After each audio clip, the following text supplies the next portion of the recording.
check out that description. Check out that description. Check out that description. For I am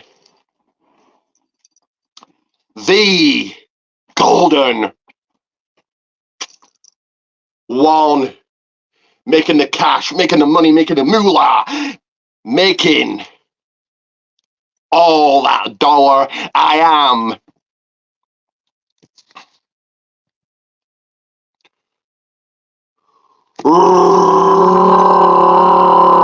Ricky. Oh,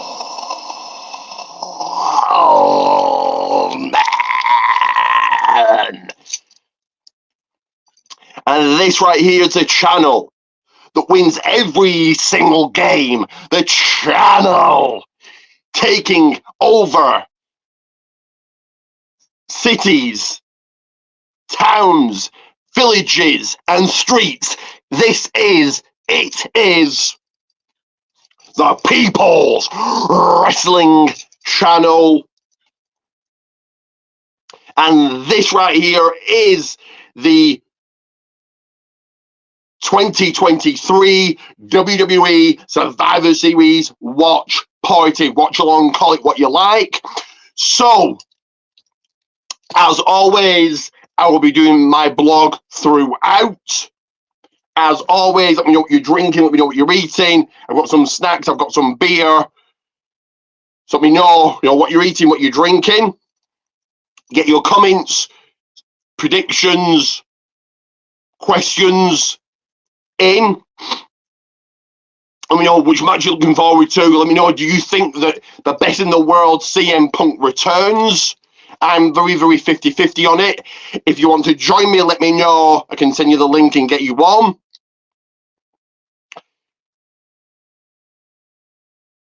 As always, like and subscribe. So I'm going to play multiple videos here. I'm not sure if a guest is going to join me. We'll have to wait and see. The kickoff show is previously on. We're about 21 minutes away from the main show starting. No match on the kickoff show, so a little bit surprised about that. But do you get your comments and questions and predictions in? Get this shared, like and subscribe. So I'm going to play multiple videos here. First one is where to add me, follow me, do all of that so you never miss a second, an upload, a live, never miss anything I do. Take note at this and the ticker running across the screen. Take note at my my Twitter, which is now Ricky Goldman's. That again, Ricky Goldman's. But take a good look at this, and I will see you on the other side of this. But do let me know what you're eating and what you're drinking, what snacks you've got, what beer you've got. But first of all, do set your peepers on to this.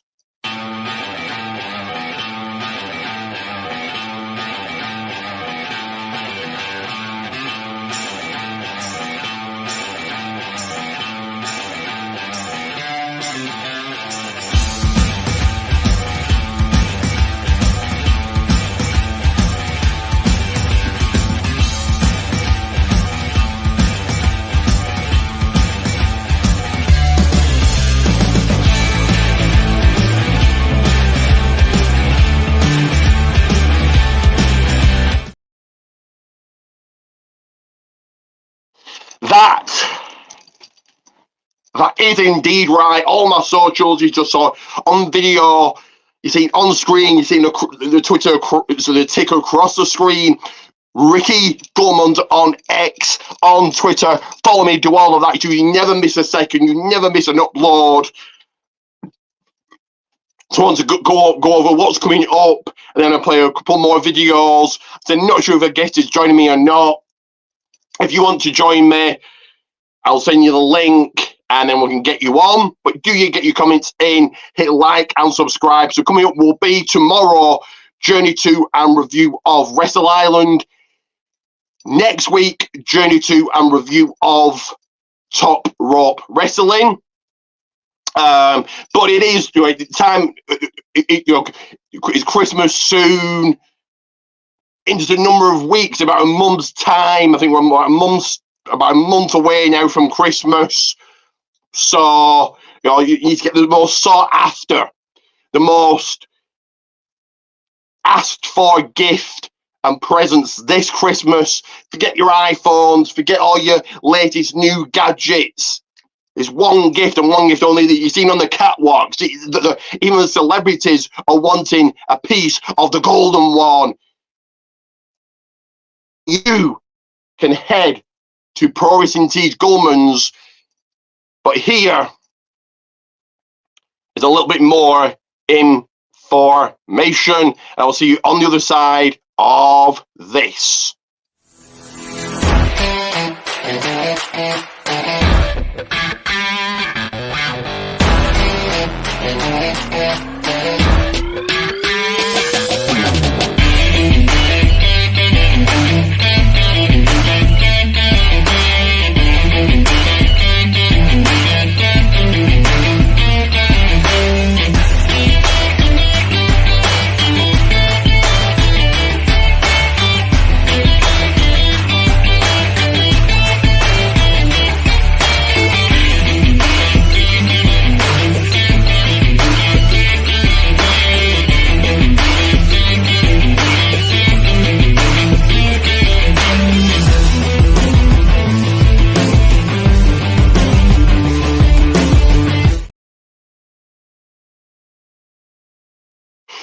So that's indeed right.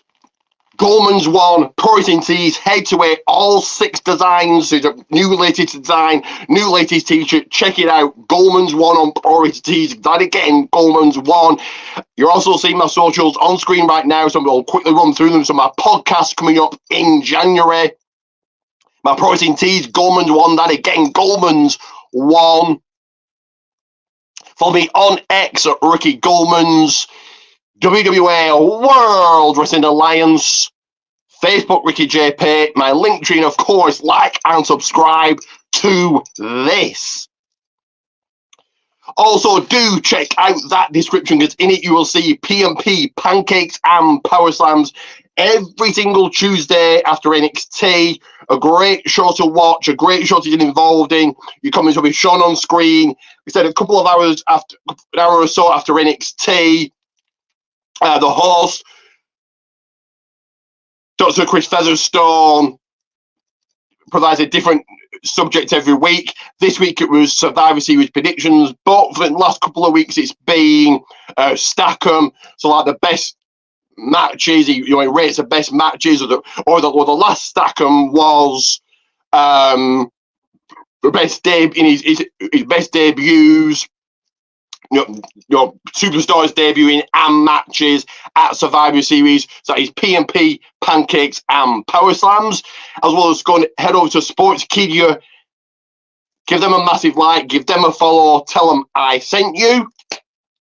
For your podcasts, it is DOMCAST and In Time Wrestling Podcast. Go and follow Just In Time 211, and I'm sure we'll be watching Survivor Series tonight. So go and follow him. For eFeds, TWF Network, ASPW Production, and Ray Dog Extreme Wrestling, Red Billy Ray Dog F8. And for your promo-based eFed, it is PPA, Promo Performance Alliance. So they're currently just on the, and do like and subscribe. They're currently on the, just discussing who's got the advantage heading into the women's War Games match. About 40 minutes to go into the main show. Currently, we are still on the kickoff show here. So get your comments, suggestions, predictions, all of that in. And I will see you on the other side of this. But like I said, Christmas is coming up. Just a number of weeks away now. Time is going fast. The year's going fast. Pro Wrestling Tees is the destination, the place you need to get your latest sought-after gifts. Of course, Ricky Gullman's t-shirts, but there's some other t-shirts that you can buy. And here is more info. So take a good look at this.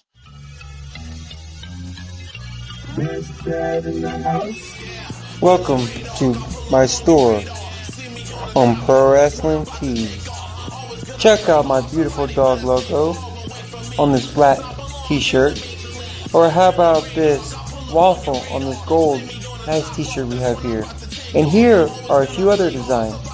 We got some on white, some on sand, two-sided shirts. Don't forget to search Billy Ray Dog on Pro Wrestling Tees.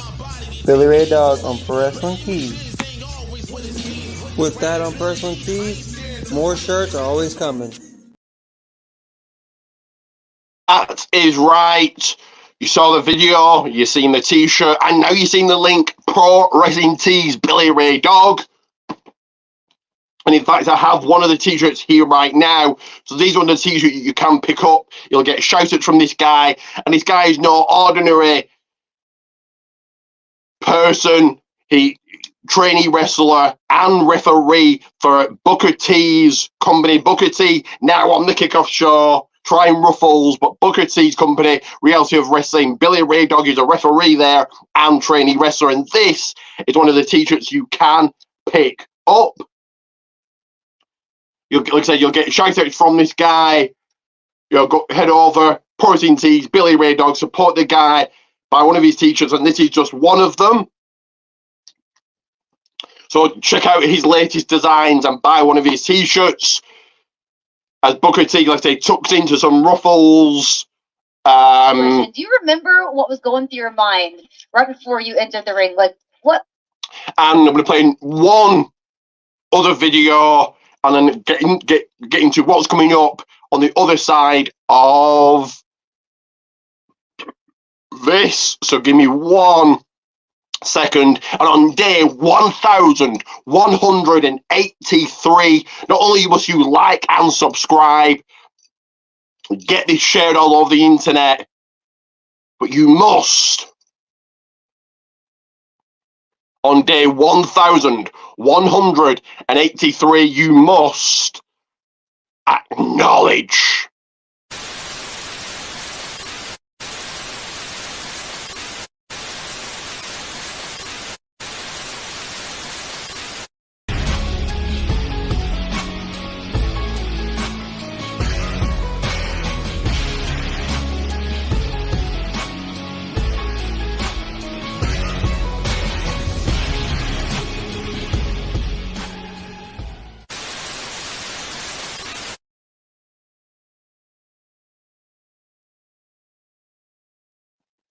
So that is right. GWO Gold World Order for life. So coming up tomorrow will be my journey to and review of Wrestle Island, Twilight of the Apprentice. Then next week, my journey to and review of Top Rope Wrestling. Let's close our scene. So like I said, we're about 9 minutes away from the main show. Of course, the Tribal Chief, the greatest of all time, is on it. Kind of just a promo so we get to the main show, so we get to the first match on the main show.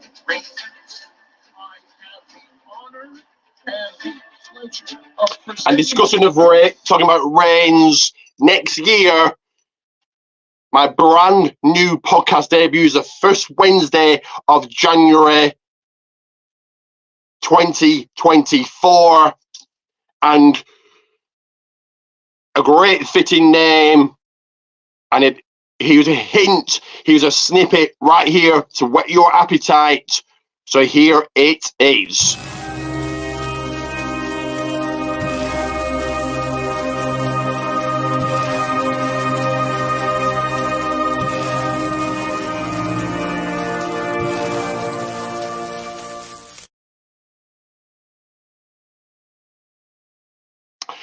That is right. Next year, the Reigning Rock podcast debuts the first Wednesday at 8 p.m. live UK time, the first Wednesday of 2024, the first Wednesday of the new year, the first Wednesday of January.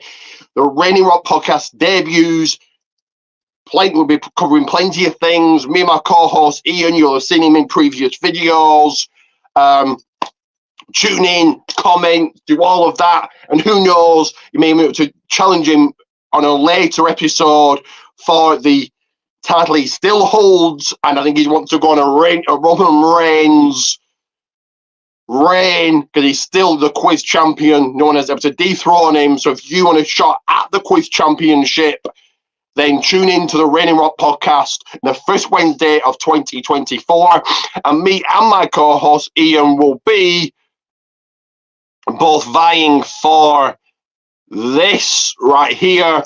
So we'll be both vying for the Reigning Rock Prediction Championship. It's a little bit of fun. So like I say, the Reigning Rock podcast, January 4th, the 1st January of 2024, the first Wednesday of 2024, the first Wednesday of the new year, the first Wednesday. Mark it in your calendars. It'll be all over the internet, but do get it shared, like and subscribe, do all of that so you never miss a second, you never miss an upload, you never miss anything that I do. As we are 1,131 days according to the promo. We're now 1,133 days, so 1 week. No, he's at 1,183 days, should I say. I got that wrong. It says 1,181. That's 2 days late. Everybody, welcome back here to the Survivor 2 days early, however you want to say it. So 1 week removed, 1,190. That's what we have later on tonight. Cody Rhodes, Seth. So get your predictions in. Who's winning what match? And does CM Punk return? Judgment Day and Drew McIntyre. Wow. So we're about 4 minutes, 4 or 5 minutes away. So do like, do subscribe, get your comments in, get all of that in. Like I said, Reigning Rock podcast next year debuts. And I'm looking for plenty of big ideas for it. So tune in to find out what those ideas are. But I do really want to make the Reigning Rock podcast as successful as I can. So like I said, a whole lot of ideas to make it as big and out there and as successful as I can. So yeah, the Reigning Rock podcast, the first Wednesday of 2024.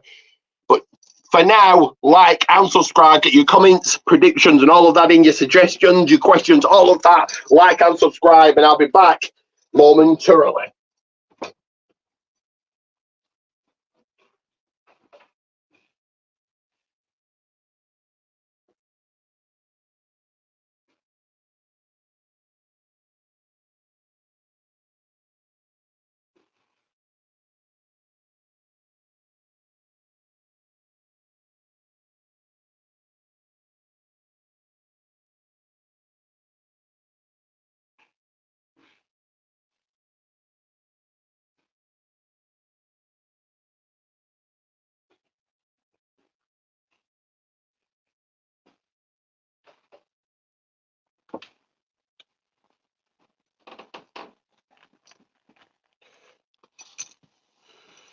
So again, hit the like, hit the subscribe, like and subscribe, get your comments and questions in, and all of that. 3 minutes away from the main show starting. I will not be showing the matches if that's a question you're going to be asking.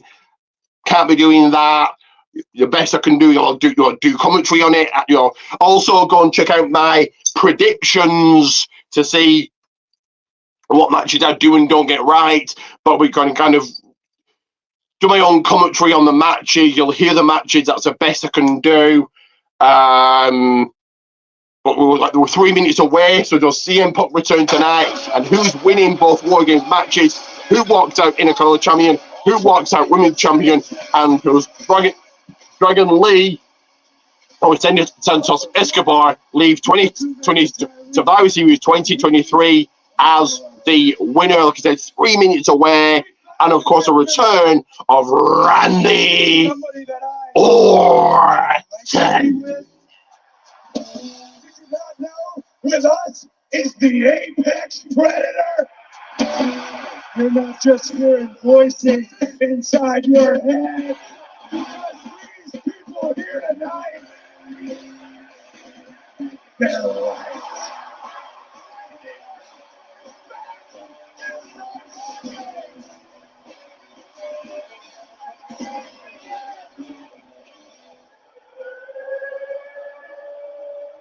Of course, the Viper, the Apex Predator, the legend killer himself, back tonight.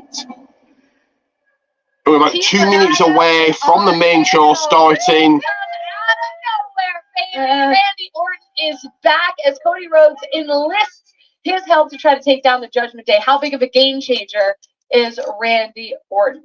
So here's the thing, when you go into a match like War Games, you want to be around people you can trust, okay? Randy Orton might be the greatest of all time. He's right up there for this generation. Brilliant. I've been in the ring with him a ton of times. Guy is deadly. But I'll tell you this, there are 10 men in the War Games match. I predict 9 of them will get RKO'd tonight. I like that prediction. I hope you're right. Book? Yeah, Randy Orton, he's been out for about 18 months now.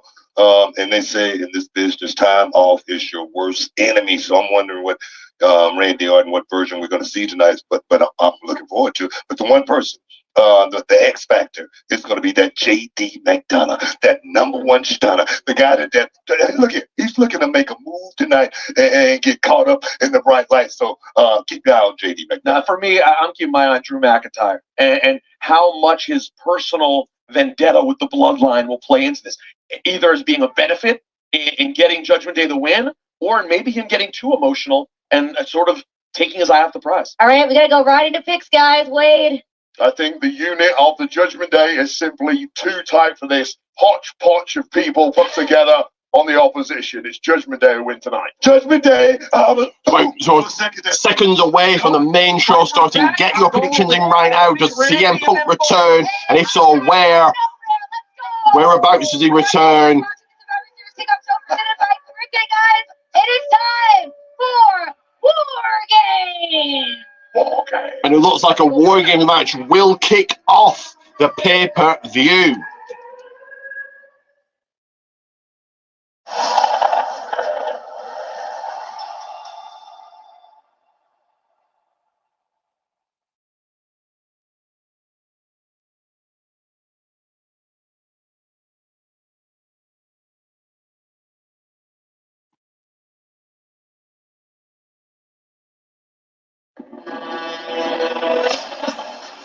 You can quickly get your comments and suggestions, and your predictions in. Who walks out the winners tonight? Does CM Punk return?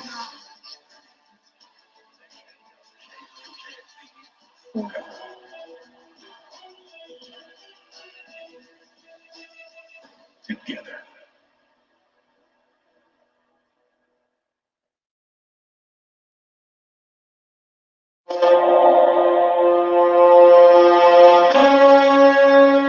On this day, 25 November, two sides converge from the city to play a game. But not just any game. A game of strategy and skill, of temperance and cunning, primitive brutality, sophisticated cleverness.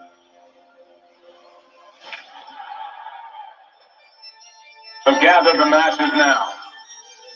For without these games, there is no survival. Generals gathered in their masses, just like witches at black masses. Day of judgment, God is calling. Underneath the war pigs crawling.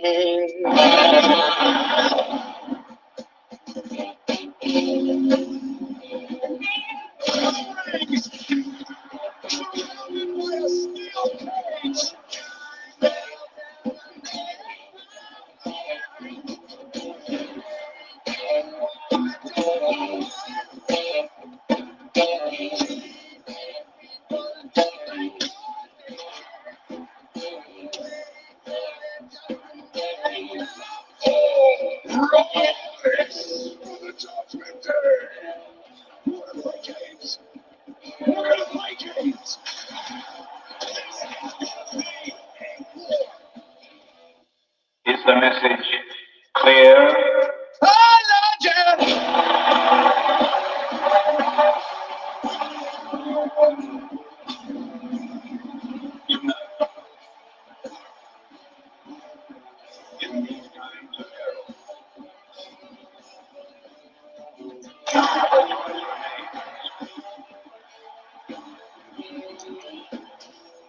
To band together and fight.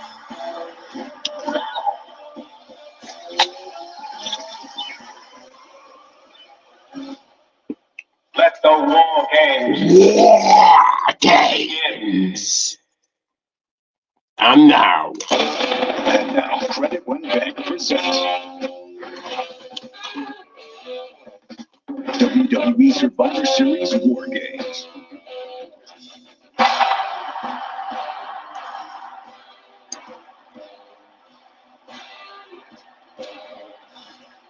It is a night that will change the careers of many.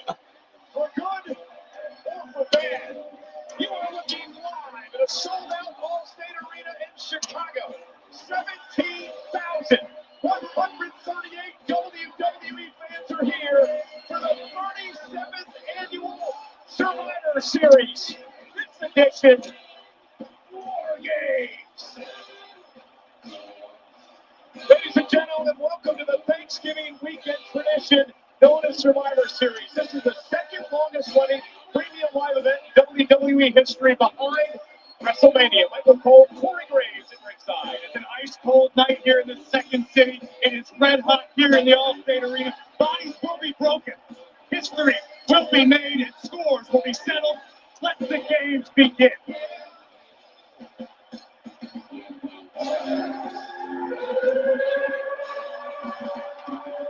And those sirens signal the start of this War Games event. The massive cage, 15 feet tall. and we start with War Games. And it isn't Navy SEALs versus zombies. No. But it is damage control consisting of Bayley,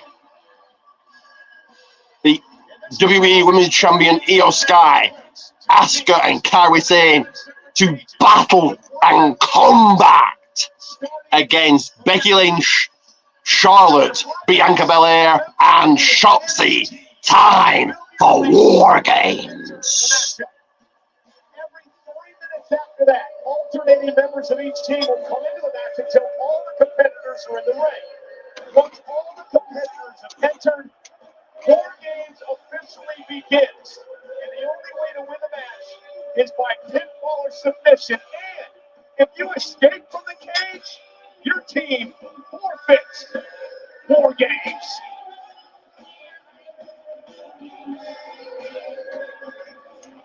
I'm on my phone.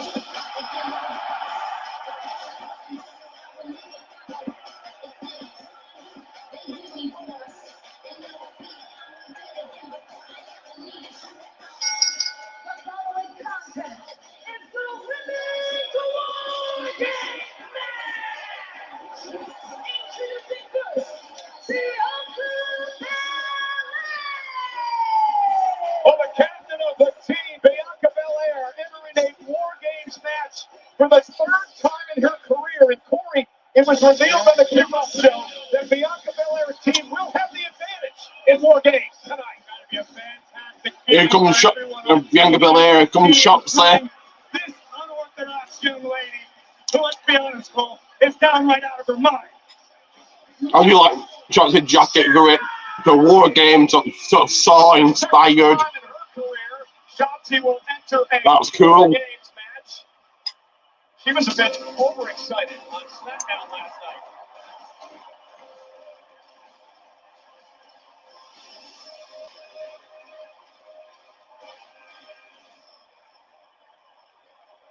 Oh, 1 second, like and subscribe, like and subscribe. You know, Corey, we discussed this last night, but can you believe Charlotte Flair has never been a part of War Games? Everything that Charlotte Flair has done throughout her career, everything she has touched has turned to gold. I have no doubt War Games will be no different. The Queen is highly motivated tonight.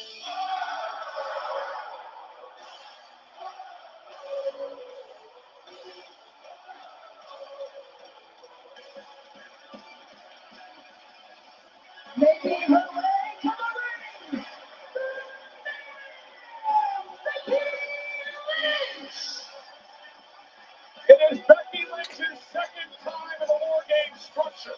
She won the first matchup. And Becky, with an out of respect for Charlotte Flair, a lot has been made about whether or not Charlotte and Becky can get along tonight. Corey, this is the first time that Becky and Charlotte have been in the same match, except for last night, since they went one-on-one at Survivor Series 2 years And ago. Becky Lynch in this like and subscribe War Games match. She's fighting for her team. In the last 24 hours or so, I think things are And Becky's team will get the advantage in this match, which was revealed on the kickoff show. Let's call Charlotte and Becky the matchup, and let Charlotte and Becky have some words as we went off the air on Friday Night SmackDown. So Becky Lynch will start the match for her team. Well, will start the event for her team. The match doesn't start for all members who are in the ring. That means Bianca, Charlotte, and Shotzi will be locked in the cage.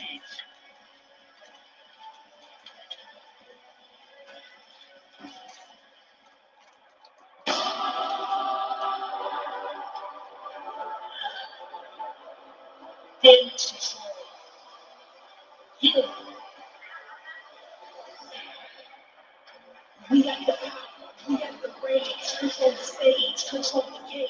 We got the power, we got the rage, control the stage, control the game. We got the puppet masses. All wearing the Oscar mask. A show of solidarity. And their opponent, Bailey, and the WWE Women's Champion, Damage Control! An extremely stark contrast between the teams before the opening bell has even rung. A show of a united front that is Damage Control, led by Bailey. Damage Control has accomplished everything they set out to do. They've grown in numbers, they've grown in dominance, and they've grown in championship. Well, there's been a ton of speculation of whether or not the 4 women on this team will be able to get along tonight. Remember the reason Kyrie Sane was gone from WWE for a number of years is because of an attack by Bailey when Sane was tagging with Asuka. Now this is interesting. Bailey is going to lead the way. Bailey starts for her teams. You've got Becky Lynch on the face team, Bailey for team Damage Control.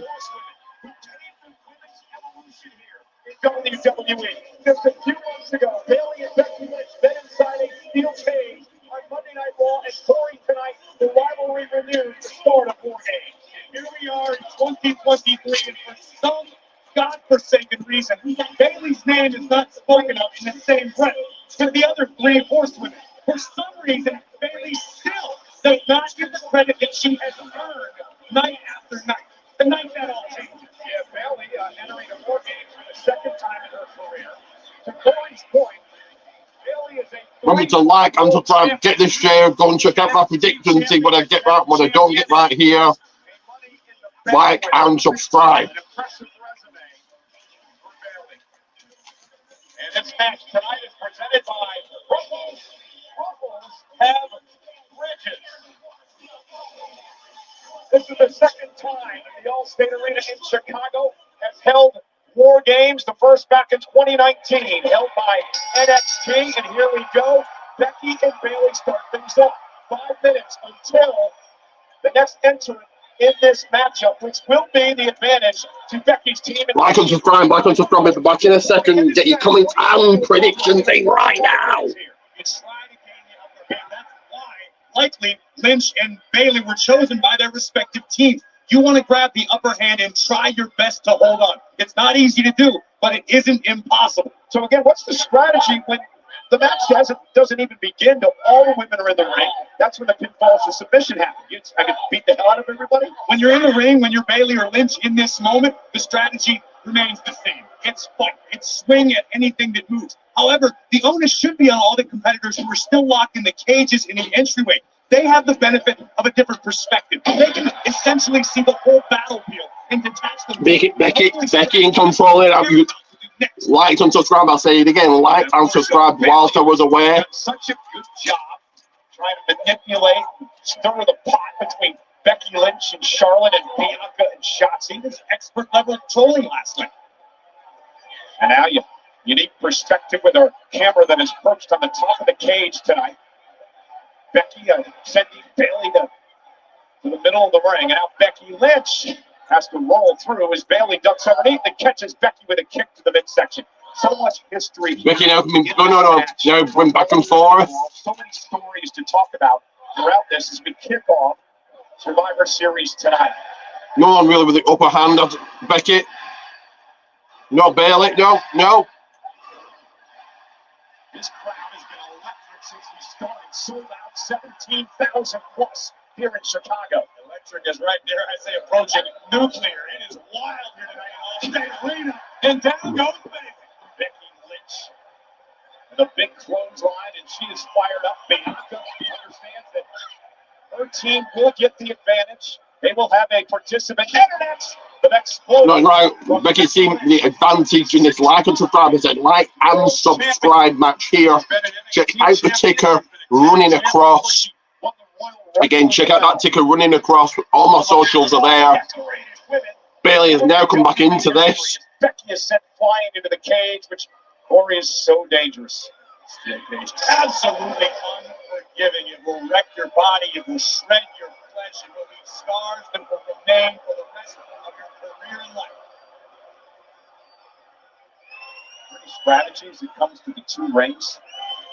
When you utilize the real estate, I would think you would try to occupy the less crowded ring the majority of the time. Sometimes you don't have that option to make a choice. And this is downright insane. This is dangerous. 2 minutes before in this match. Remember that Becky Lynch's team will have the advantage. Both will be trying to suplex each other on the steel buckles. Steel girder, call it what you like. Becky Lynch gets an ally between the two rings. Take another look at the impact. Lynch's spine connecting with the steel diamond plate between two rings. This is a good strategy by Bayley. Reserve energy right now. She has the upper hand, but Bayley realizes that upper hand's going to evaporate in a matter of moments. Yeah, and I'm going to ask you about that strategy when we get there and what Bayley's going to need to do. But once again, continuing to punish Becky here. And a let's go Becky chance. Ringing through All-State. Driving it. Bayley being thrown into the cage now. Becky going to take over. Bayley. And another one for Becky. And now looking for disarmer. Now remember, if Bayley taps here, it doesn't matter. The match hasn't even started. Becky with the disarmer. Meanwhile, now they're caught at Kai with a kendo stick. Becky had the disarmer on Bayley. Dakota Kai paying dividends there, helping out Bayley. Valuable to damage control as a whole, even while on the shelf with an injury. Dakota being a game changer here in the early moments. We talked about Becky about to get the advantage, but with Dakota are even. And who will enter next for Becky Lynch's team? So 8, 7, 6, 5. Oh, and the kendo stick by Bailey. Seconds away. Either Bailey, Charlotte, Bianca, Charlotte, or Shotsuke entering the match. It looks like Shotsuke is in next. And again, this is about strategy. Oh, you're right, Shotsuke enters next. Shotzi makes her way to the ring, and now Shotzi and Becky Lynch and Bailey Smart trying to keep the door closed and not allow Shotzi to get in. But does not last as the door is bounced off the face of Bailey. Shotzi now going to bring the weapons into the match. Sanguineous WWE Universe tonight in Chicago. Under the ring, getting a trash can in Shotzi. Taking out the trash. Shotzi loading up the ring with weapons.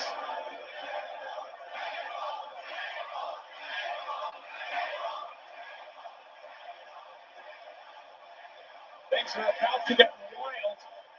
So now you're Bailey, Corey, and you're in the ring with both Shotzi and Becky. Crowd wanting table, the crowd booing. 3 minutes before someone enters, and this next person to enter will enter for Bailey's team for dummy control. And Shotzi has changed the match. Bailey getting a back up in the ring. Nice Crossbody onto Bailey. Bailey thinks first. Shotzi really, and I talked about this last night, Corey, she's a wild card, the golf course in this. You don't know what she's quite capable of. Shotzi certainly unpredictable. We've seen glimpses of her daredevil style. You want to call it that? It's very unique. It's, wow, there's that shadow of it. Watching herself. Shotzi just launching herself with a chair in the way into Bailey. Shotzi, NXT Tag Team Champion, doing it alone now. Shotzi now. Oh! For a suicide dive at land, but DDT, it looked like she hit the diamond plate in between the two rings, but she didn't. She did hit the canvas. Becky now. Becky and Shotzi right now to maintain the advantage on behalf of their team. And now the tug of war with a kendo stick between Becky and Bailey. And Becky now has the advantage on Bailey. Both now Shotzi and Becky with a weapon in hand. Shotzi with a steel chair. Becky with a kendo stick. Now targeting Bailey. Bailey now climbing the steel structure, trying to escape. But if Bailey escapes, her whole team loses. That is a rule, so she cannot escape here. Her team will forfeit the match. Beat the hell out of Bailey. Sometimes about self-preservation. You got to live to fight another day. Bailey hanging up on the top of the steel cage. Shotzi and Becky there. Under a minute left to Bailey as a partner in the ring. 46 seconds before Bailey has some help. Now both Bailey, Becky, and Shotzi on the side of the cage. To the canvas below. Not a trip the role model wants to take. Bounced off the cage. And now Bailey trying to block. And now Bailey now sending was head first Shotzi and Becky into the steel, into the cage. Shouting like and subscribe to both of them. And now what do Becky and Shotzi plan? Bailey crawling toward the other side of the ring. But the strategy by Bailey creates as much distance between yourself and your attacker. Now Becky and Shotzi up and won't stop Bailey down. Bailey's going to have an ally though in under 10 seconds. And allies about to jump into the Lions Den with two hungry lionesses. Io Sky likes and subscribes and enters next. This is a War Games match more than anybody in history here in WWE. Io arrives inside of War Games. We're going to introduce chains into the battle. Becky, Io with a chain. Becky Lynch, the WWE champion. In another 3 minutes, someone else will enter, but they will enter for Becky and Shotzi's team. So it'll be Charlotte or Bianca Belair. Io Sky, right off the bat here, changing up the match, using that chain as a weapon. Becky, though, able to counter. And right, got Sky right on the chin. Becky hung up in the top rope. And Io Sky, the WWE Women's Champion. Off the top rope. Oh, yeah, missile drop kick. Missile drop kick from Io to both Becky and Shotzi. Sure-footed genius of the Sky, living up to that moniker. And you touched on it earlier, Corey. Io Sky has really made a name for herself over the years inside the four-game structure. Those double knees from Sky. Io has almost single-handedly turned the tide to this matchup. Well, it's important for the offense, too, because it's allowed Bayley to recuperate. Exactly. And now damage control, looking to inflict more damage. Not sure what they're doing here. Io now wants a trash can. Becky takes Bayley out. What happened last time Io had a trash can? Oh, yes. Oh, yes. And now the double team on Becky by Bayley and Sky. Becky's team will have the advantage again in less than a minute and a half.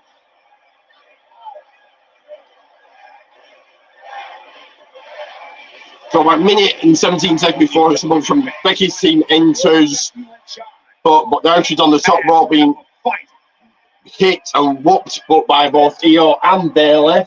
Again, inflict as much damage as possible to your opponents before the match officially begins. And a double superplex. And Becky making count it out. It all boils down to cohesion, experience as a team, being on the same page. And that's what Bayley touched on last night. Now Bayley and Io Sky going to turn their attention to punishing Shotzi. Damage control doing a nice job. Action kind of slowed down a little bit now. Understanding that in just a bit, Shotzi and Becky will back up. This could be a pivotal point in the matchup. Shotzi looking all Either Charlotte or Bianca will enter next. We'll find out in 5, 4, 3, 2, 1 seconds. And it is Bianca Belair entering this like and subscribe. I'll say it again, like and subscribe. War Games match. Tonight, that's okay. I got 2 braids, 1 for each of you. And Bianca Belair gonna go right to work with those aforementioned braids. And Io Sky feeling it, the woman who came in. Oh, Bianca Belair at SummerSlam. And Belair is not forgotten. Remember this whole thing. Bianca using a braid. The braid is a weapon here. And Bianca Belair is not forgotten. That's why we're inside War Games tonight. The sound of Belair using her braids like a bullwhip. The sound is absolutely sickening. Damage control has ticked off so many people. Shotzi had her head shaved by the group. Bianca Belair was set on the injured list for a couple of months, lost her championship because of damage control. He said that Bianca was the original Head first, Io Sky into a trash can. He's had tremendous rivalries with Bayley. The Bayley with a steel chair and Bianca stopping it with a braid. Head first into the steel chair, into the corner. Super spine buster.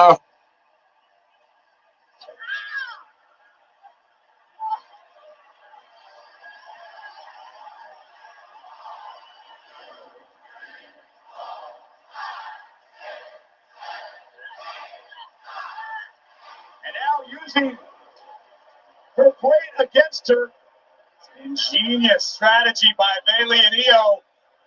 Trying to pull Belair off the rope. Bianca, though. What an athletic move by Bianca. And now a super double suplex sent in the ring by Bianca about a minute and 16 seconds before. Damage control gets some help. Shotzi and Becky up to the top rope. Leg drop. Shotzi with a splash. Belair once again standing strong in War Game. And again showing you the importance of the advantage. And things will even up in just about 10 seconds.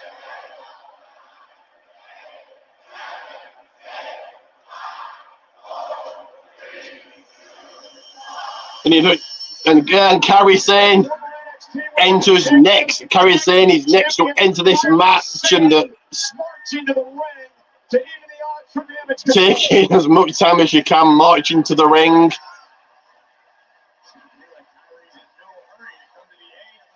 Damage control. We talked about the issues she had with Bayley. Bayley, of course, taking her out. Kairi going under the ring for something. Trash can lid.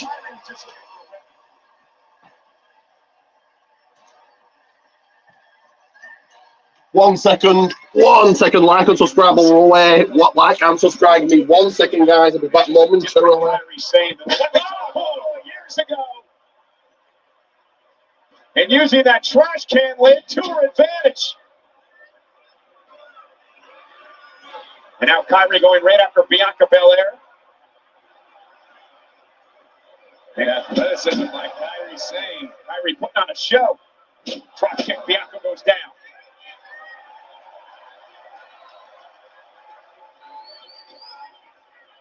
Kairi Sane now. Oh! And sliding forearm drives Belair. Kairi took over. Like and subscribe. I'll say it. Like and subscribe. Taking a moment to plot. Io Sky now with a slam to Shotzi.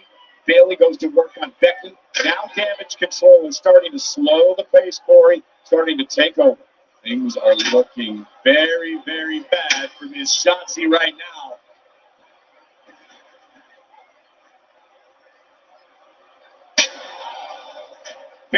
And now, Damage Control taking over. Damage Control is still burying Shotzi in steel chairs. Weapons that are introduced into this war games. I have expect the Warriors in the face. Oh, an elbow.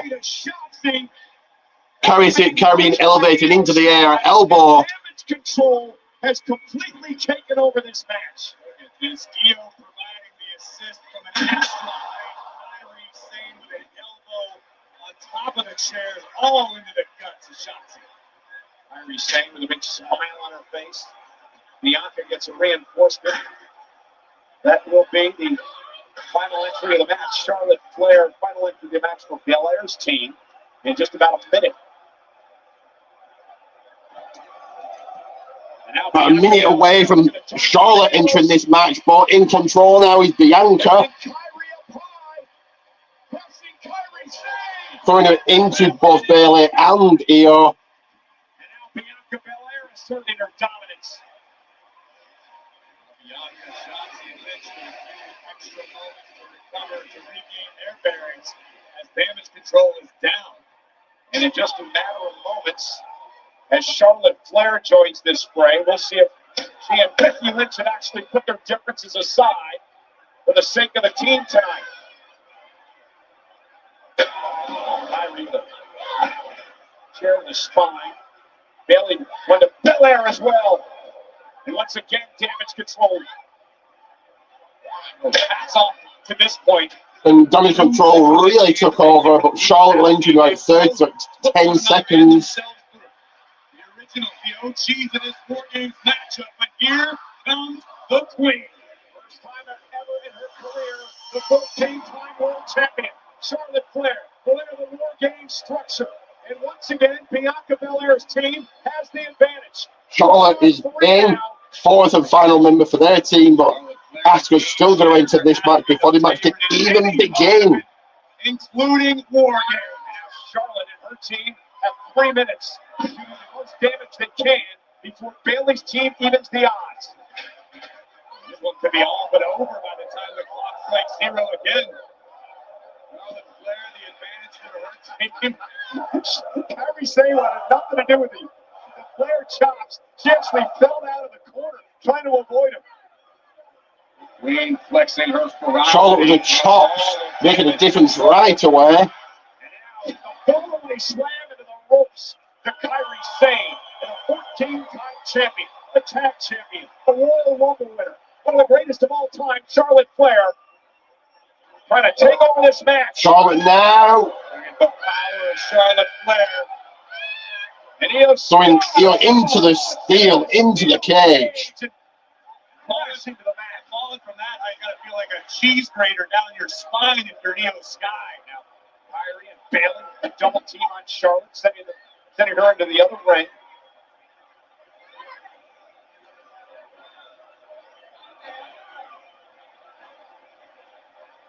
This is the pace I believe that really aids damage control. They're all on the same page. Parents think they want tables. Charlotte's really trying to stay in this, but the number game is affecting her. You have to communicate. And what's important about this rally by Charlotte now is that it gives the rest of her team some time to recuperate. As Charlotte comes on the top rope, blockbuster to the Kyrie and Bailey. Inverted natural selection. Oh, that's almost what it was like. And here we go again. This is where it all goes south. Face off between Charlotte and Becky now. What they're going to do? Charlotte and Becky. They did tease a breakup last Now, night. Oh, but Kyrie and Io take them out. Greatest women match is in WWE history. They battled at Survivor Series 2 years ago. Hell in a Cell back in 2018. The main event at WrestleMania a couple of times. Charlotte now. Lying in the corner with Io Sky on her shoulders. Up down to the top rope. What is Charlotte thinking? Well, Io Sky trying to get out of harm's way. Io still has that chain. Yeah, that steel chain in hand, hanging onto the top of the cage, on the shoulders of Charlotte. Finally, Charlotte is knocked off. And now Io now, she's up to, and she's dropping that chain down to Dakota Kai. now, Well, this is inventive.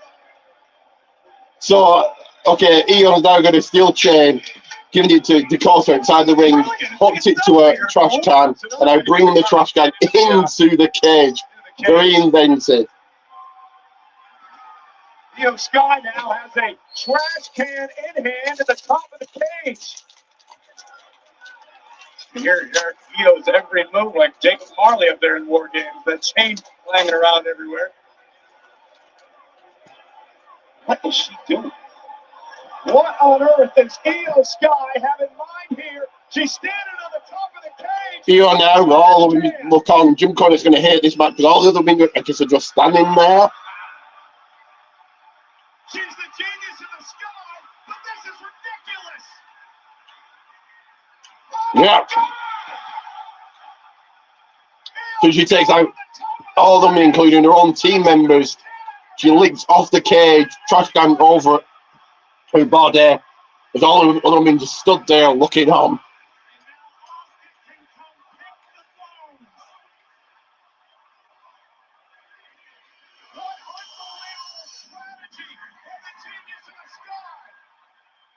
Asuka now, the final one to enter.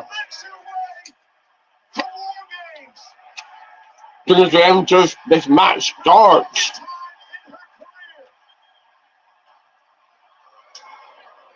She's got kendo sticks.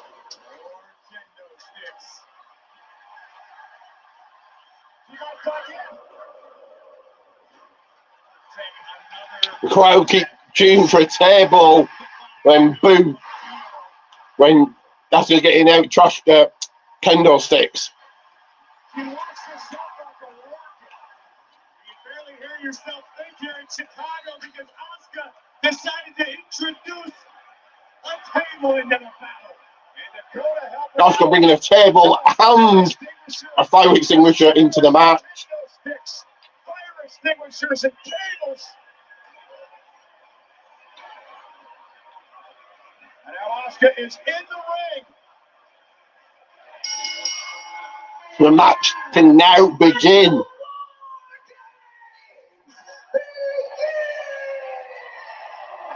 The face teams are Becky, Shotzi, Charlotte, and Bianca all down and out. Standing tall is damage control. Standing strong, heavily armed. Team EST is down and just about out. I can't believe Io Sky's back on her feet. Kendo stick in hand. Look at the crazy craziest things I've ever seen moments ago. Damage control just teeing off. The fight and battle is Living on. up to their name tonight, doing all kinds of damage inside War Games. Asuka, of course, a history with everybody in the ring. Charlotte Flair ended her 914-day undefeated streak. She was a tag team with Io in Japan as Triple Tails. She teamed with Kairi Sane and the Kabuki Warriors here at WWE. She was a tag team champion with Charlotte as well. And now, with, oh, look at Becky and Bianca Belair.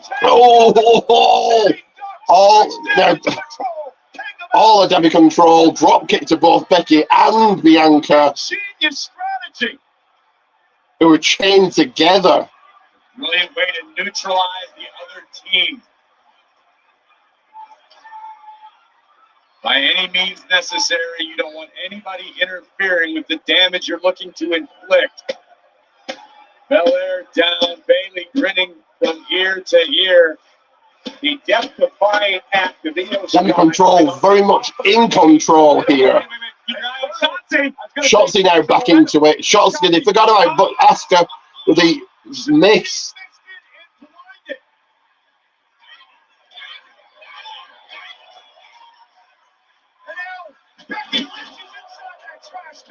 Becky Lynch in the trash can. Just got Asuka just leapt onto 1, 2. Oh, Becky kicking out. Credit to the man who's never lacking in intestinal fortitude as we look again at the face full of the dreaded mist suffered by Shotzi and Asuka following it with a missile drop kick from the top turnbuckle into the trash can that somehow Lynch survived. And again, Corey, that move by Io Sky off the top of the cage inside the trash can has completely turned around the entire momentum of this match.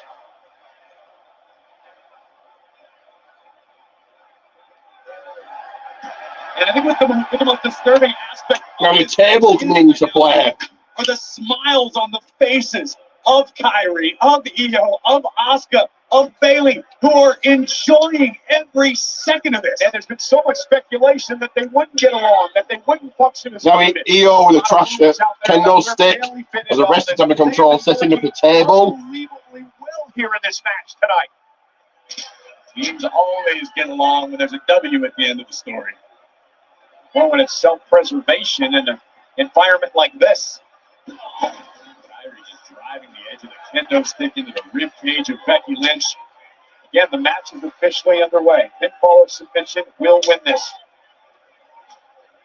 Look at Bayley and Io working together, attempting to take out the Queen Charlotte Flair as the other members The of fight and battle is indeed on. the other members of the team. This is But genius strategy. damage control really taking it to Charlotte and Becky, but Becky and Bianca now. Bianca and Becky. Stereo power bombs. Charlotte Flair surveying the battlefield. She's not going to go up there. Is she thinking about going up there? No. Oh my God, Charlotte, come on now. No way. You don't need to do this. Charlotte's 15 feet above the ring. No way. No. Charlotte now the moonsault, looking on to all the other women. On the top, 2, trying to recover on Bayley. Bayley kicked out. Oh my God, the Queen went for broke and it paid off. From the tip top of the cage, sacrificing her own body, Charlotte Flair took out all the damage control and very nearly won War Games. We have seen some incredible moments already inside the War Games match to kick off Survivor Series tonight. And now, Becky and Bayley and Charlotte, 3 of the 4 horsewomen going after one another. And now Becky and Charlotte, double team on Io. Double team in Io. Becky and Charlotte on her. Suplex. Kairi Sane now. Long-time rivals. Becky and Charlotte with Kairi Sane up top. Oh, that was Kairi. Look who's standing tall now. Working together for the good of the team.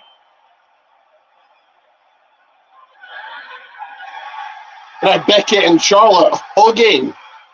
Is this going to come back to bite? Is Becky turning here? Is Charlotte turning? Is what's going on? Nothing. But both getting pinned. Now both kicked out.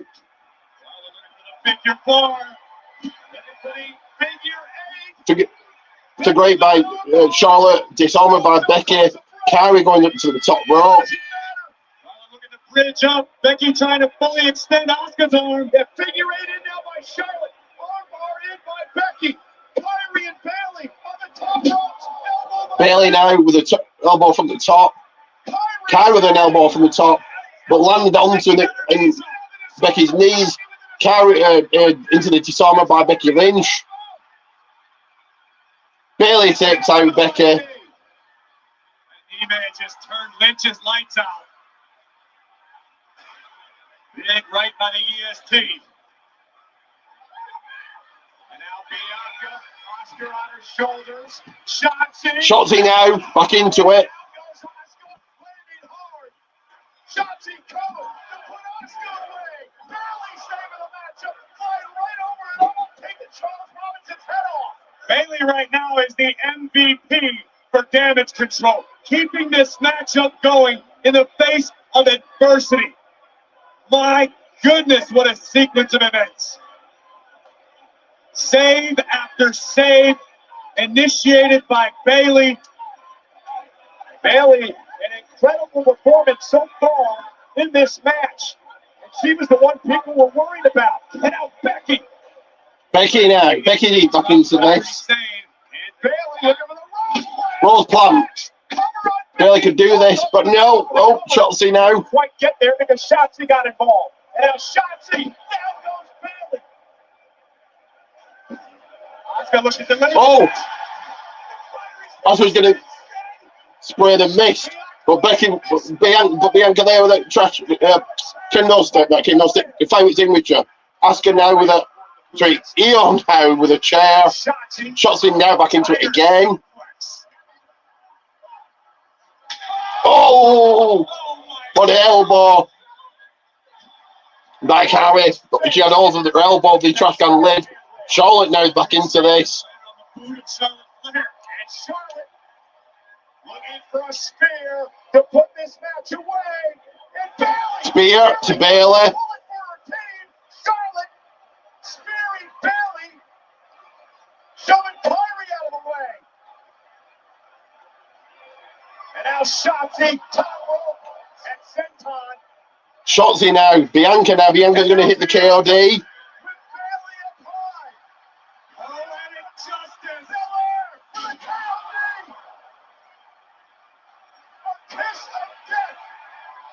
That had to feel good for Bianca Belair. This all started between Bianca and Damage Control months and months ago.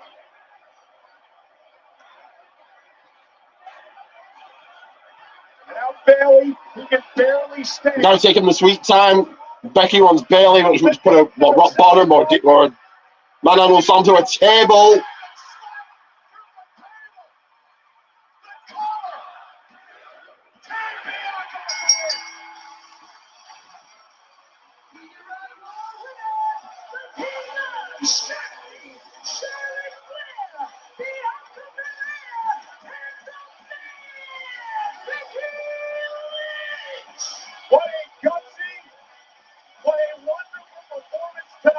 Well, my predictions wrong on that one. I got that one wrong. Because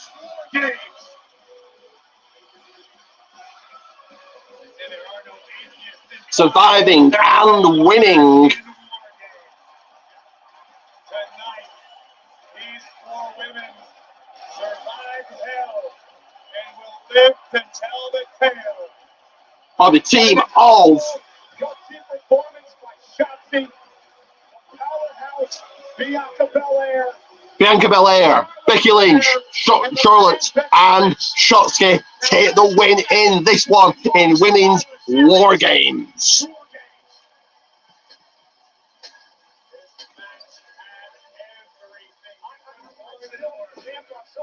I still can't believe this. So let's watch it again, Cole. This is a human projectile. Io Sky put herself inside a trash can and launched herself like a rocket off the top of the cage. She effectively turned herself into a missile. And Charlotte flares out to your missile and lays you a moonsault from the top of the cage. And here comes teamwork like we didn't think we would see. Lynch and Flair side by side. Becky able to thwart Kyrie's attempt at the insane elbow. The disarmer was in. And this is what Bayley would keep the matchup alive single-handedly for Damage Control. I think if you look at an MVP of Damage Control tonight, it had to be Bayley. She was absolutely incredible up to the end. How do you thwart the match? She used a fire extinguisher, of course. And Bayley also sacrificing herself, Corey. She took the bullet for Kyrie, saying the spear from Charlotte. Which was the prelude. Hello, like and subscribe. Like and subscribe while we're making me a few seconds here. So when you win a hell of a match inside a structure like War Games, where do you celebrate? Well, on top of the cage, of course. And folks, we're just getting started. There's 17,000 plus here. They're as loud as hell. They're making noise. This is Survivor Series. War Games.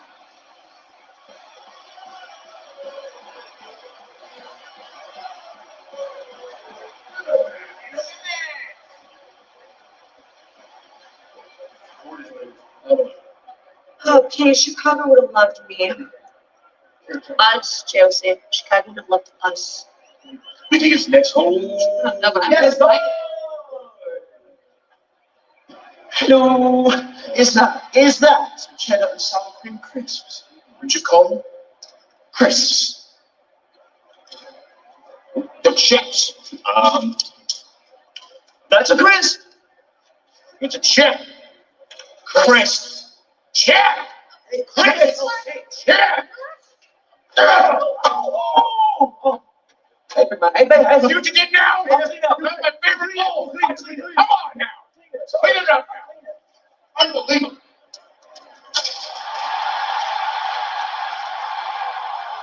What's up? What did you get? I've been here the whole time, dog. Listening at y'all argue over whether they chip or crisp. They ain't either one. No, they ruffles. And they good, y'all. You can taste the meat in them. Now can we all just get along? Come together. Our truth is back. We got our truth back. Tozawa! Hit it! Boy, you better go! Keep it PG! Keep it PG! Oh, yeah! Yeah, ruffle energy inside. On January 27th, 30 men, 30 women, in the only event of its kind.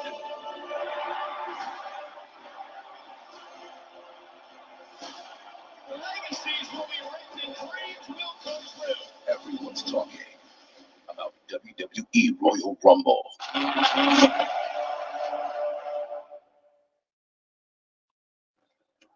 Instantly. DraftKings, you spoiling me now with these big payouts. Retired NFL smart guy Ryan Fitzpatrick. Break it down for us. Just place your bet, and the bonus bets instantly appear in your account. Like magic. Like Fitz magic. That's too much magic. It's too much magic. This week, go for two. Bet $5 to get $150 instantly in bonus bets. Plus, a no-sweat same-game parlay every single day. The crown is yours.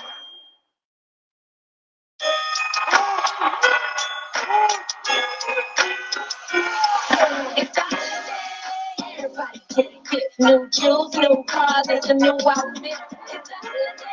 Everybody get it, get brand new everything. Yeah, you know he getting lit. It's a holiday.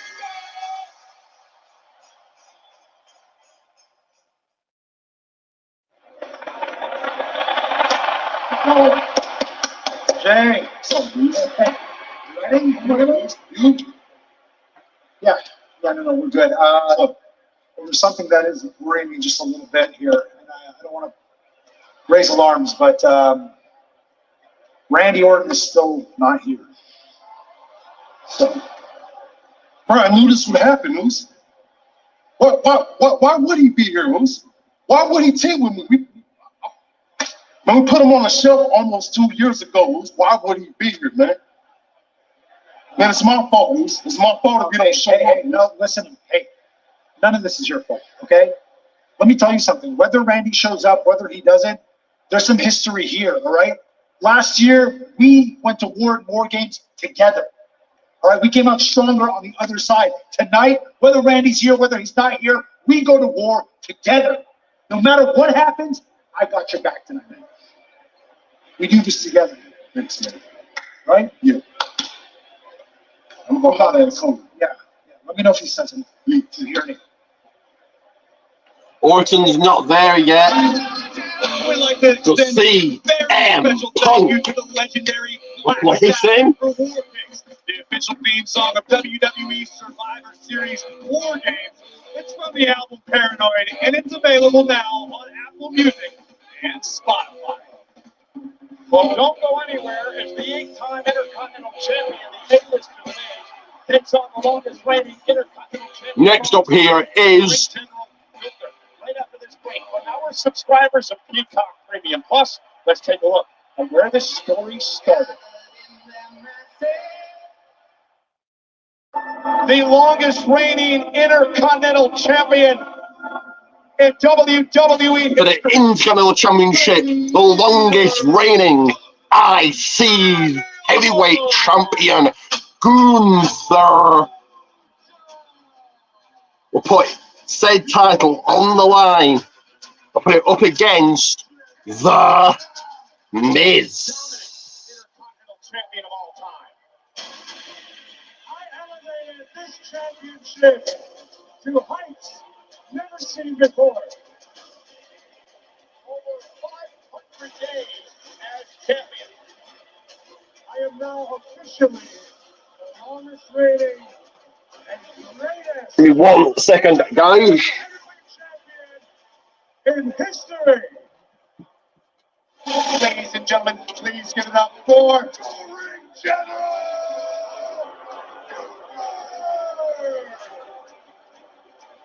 I'm not gonna guess. This ring is sacred to me, and everything you do here is beneath me. In fact, you are beneath me. You want to talk serious? I was very serious when I made that title on your shoulder, the most prestigious and relevant title in all of WWE.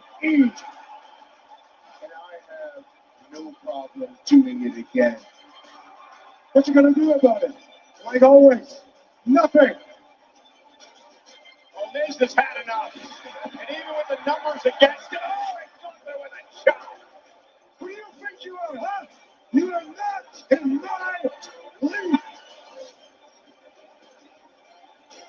Well, Miz will not give up without a fight.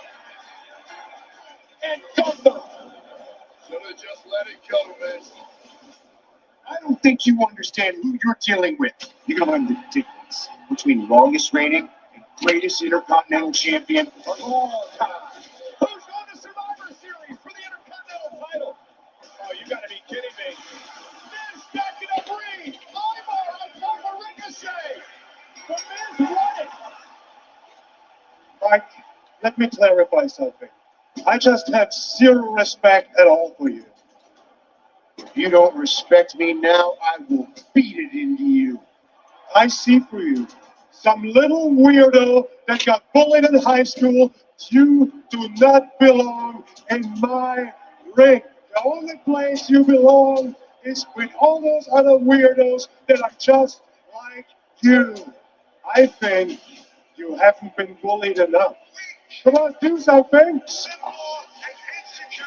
Stand up for yourself, huh? There comes the Miz. Oh, he was humiliated.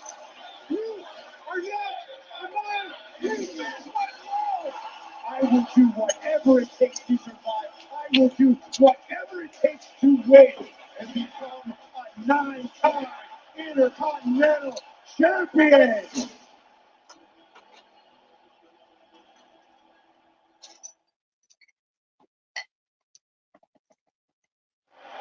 Awesome!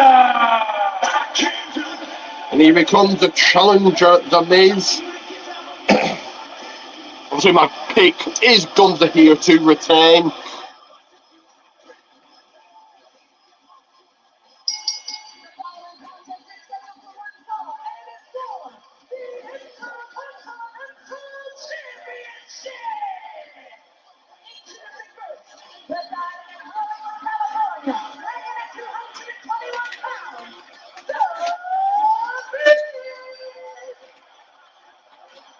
Well, the Miz could make history tonight. If he wins, he will tie Chris Jericho as a 9-time Chris Jericho being mentioned. That is the most ever in WWE. It may seem impossible. It may be unlikely, but Miz is extremely motivated. When it comes to the ring general, Gunther may have made one fatal flaw, Michael Cole. Gunther told the Miz that he can't do something. Nobody takes doubters and haters and turns them into fuel like the A-lifter has throughout his career. He had a 2-time Grand Slam champion, he's won Money in the Bank, and a 2-time WWE champion, the United States champion, Intercontinental champion, we mentioned, tag team champion as well. But can Miz do what has become unthinkable, and that is knock off Gunther? Here comes the 500-plus day Intercontinental Champion, Gunther.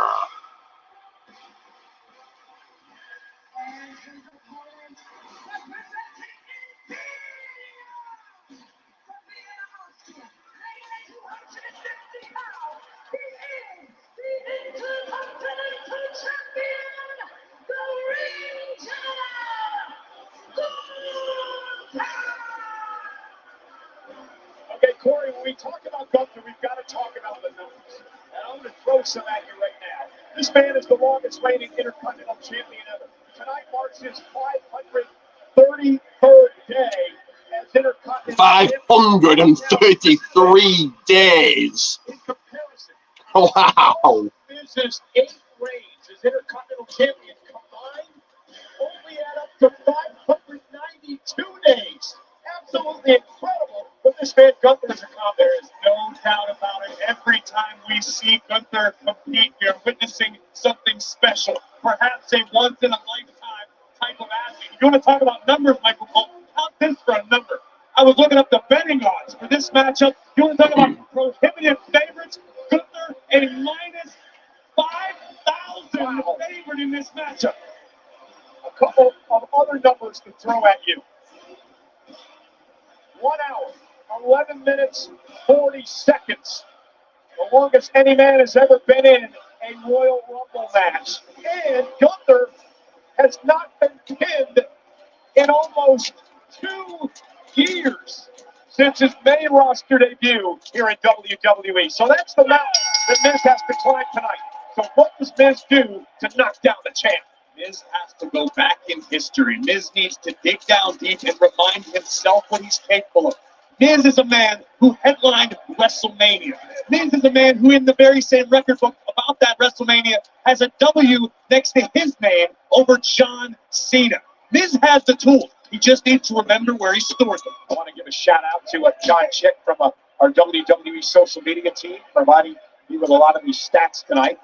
Gunther and Miz now for the Intercontinental Championship. Miz said, listen, you can boo me, you can cheer me, do whatever you want, but I will take you out any way I can to win my Gunther overpowering the Miz here. He may need to bend some rules in this match. If you need to break him. Miz had to use his quickness, and he just did. He dodged the chop. Gunther angered Gunther straight away. Little Mike Mizani. Because he has no respect for the quote entertainer. Miz said it's a growing problem in WWE. He's called the fans of these entertainment stars weirdos. He said it's about the sport. Oh, what a chop. About Miz right Usually it's Miz who likes to hand out reality checks, and the A-lister just got one firsthand, courtesy of the Intercontinental Champion. Miz with a boot for Gunther, right back on his feet. Miz realizing he's got to attack. He's got to attack early and attack quickly, and that's what Miz is doing here. But Miz cannot afford to be overzealous. Gunther is such a pro. The slightest mistake will be capitalized upon. And you know, It's surprising he's taking it to Gunther here in a like and subscribe, and subscribe match. Maybe that's the strategy.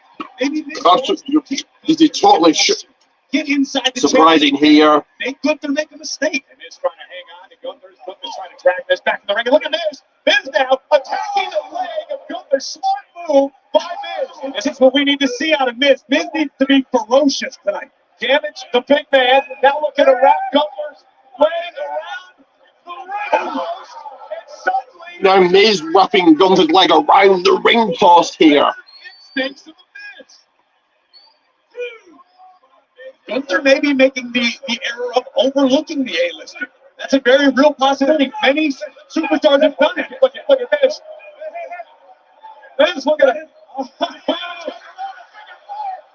Figure 4 on Gunther. Legs wrapped around the ring post. Gunther hanging on to Miz using the full 5 count. Again, Gunther with the advantage. And we know that Miz was a big-time Greg the Hitman Hart fan when he was growing up, taking a page out of the Hitman's book with that maneuver. And remember, Miz was also gifted that figure 4 from the Nature Boy. Oh, man. Many years ago, and just like that, Gunther picks the Miz Right back into it. Great article Just like that. in the USA Today with the Intercontinental Champion Gunther. And he was asked about these long title reigns as we take another look, slow motion here, of what happened to the Miz. Talking about Roman Reigns is over 1,100 days as the undisputed champion. Gunther's a lengthy reign as well. And he said, listen, it's not about quantity, it is about quality. I don't think anybody would argue that Gunther's reign has absolutely been quality. Instant classic after instant classic.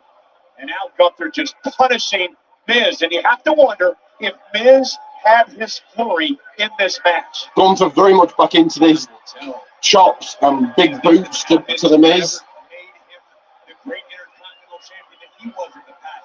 Miz takes a lot of credit, and deservedly so, for restoring the luster to the Intercontinental Championship, making it as valuable as it could. Miz trying to battle back, but this isn't going to last long. Gunther's not been champion for over 500 days for nothing, and there we go. Cut him off right away with a chop. Scoop slam. Not quite there yet, but you get my point. Rey Mysterio as well. He's a surefire Hall of Famer one day.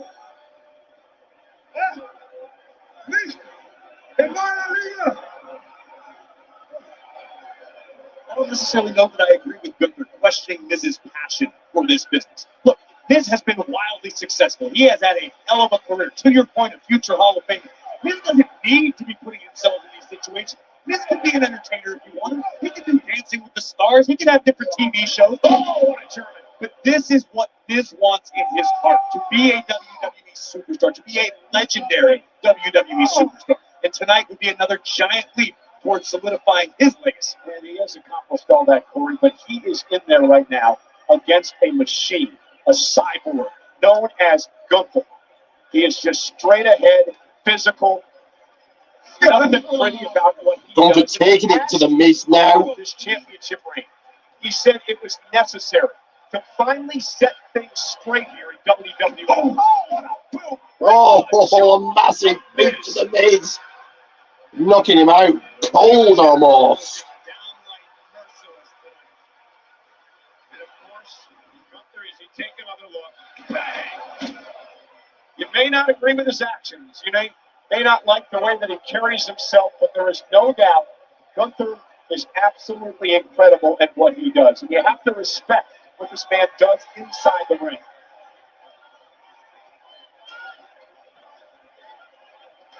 And Miz trying to fight back, trying to dig down deep.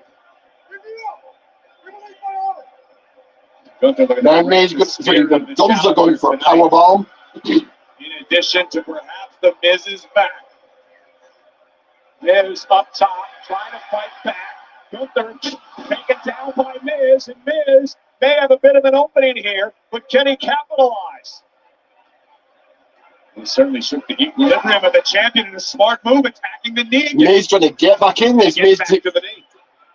Gunther smart. Targeting Gunther's knee. Playing his strategy, his game around Gunther's knee, trying to take out the champion's leg. Tried and true strategy, but Gunther has had an answer. Oh, back of the leg. That is nasty. That'll damage the back of your knee. That'll damage your kneecap. Well, it's crippling, and you lose use of the leg. It takes so much of Gunther's offense away from him. Absolutely. The power bomb, the splashes off the top rope. Perhaps even the last symphony, Gunther going to be forced to fight through the pain, and now the Miz unleashing a few kicks on the champion. And the Miz now taking Gunther down. And Miz with an opportunity. The adrenaline starting to run, the momentum starting to build. Can this Miz now. Miz is, oh, and a big kick stunning Gunther again. And another one by Miz. And Gunther finding it hard to protect himself now on this onslaught. Into the corner and kind of it kicks delivered to Gunther in the corner.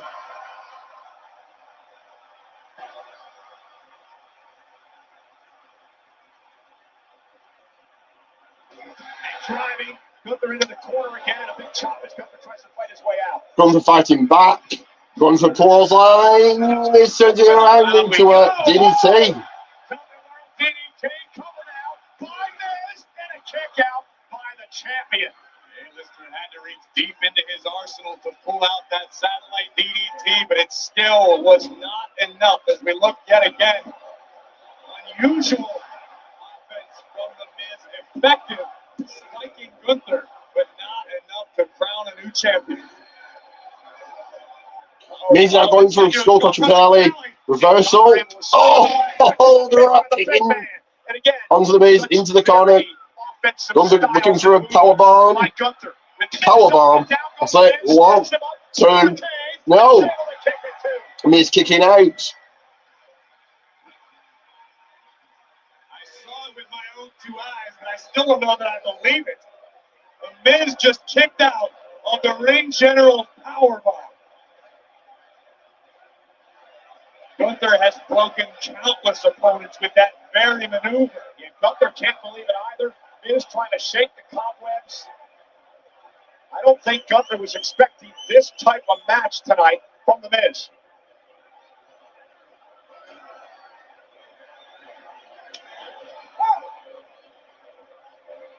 Oh, now just He's now Gunther now just slapping and stomping on the back of Miz's head. Cover up to try to protect himself. But looking in, this is it. He's working the sleeper hold. Sleeper locked in. Miz trying to make it to the ropes to force a break. Can't quite get there. Gunther trying to lock that sleeper in, trying to drag Miz back to the center of the ring. And Miz into the corner. And Miz just trying to hang on and hold the protective covering. Miz, it's going to come into play. It did. Miz grabbed the. I'm sorry, Miz grabbed the top turnbuckle. This led to the couple of low blows to Gunther. Skull crushing finale. 1, 2. No, almost over there. Miz almost ended a 533-day streak of Gunther. I believe Miz's first kick connected again with the kneecap of the champion. Yes, right on the kneecap of Gunther. There was nothing legal about this, though. Right in the family jewels, followed by the skull-crushing finale. The official Eddie Arango never saw it. He was putting the protective covering, or trying to put it back on the turnbuckle. And again, Miz tried to go low, took out the knee. Then he went low, hit the skull-crushing finale. Listen to this, Cole. Chicago's starting to believe. Skull-crushing finale. Gunther now the sleep hold again. Sleeper. Gunther into the turnbuckle. No, 1, 2. Oh, they almost did it there. Under the same pinning predicament, Bret Hart used the pin Roddy Piper to the Intercontinental Championship. And people say Miz isn't a student of the game.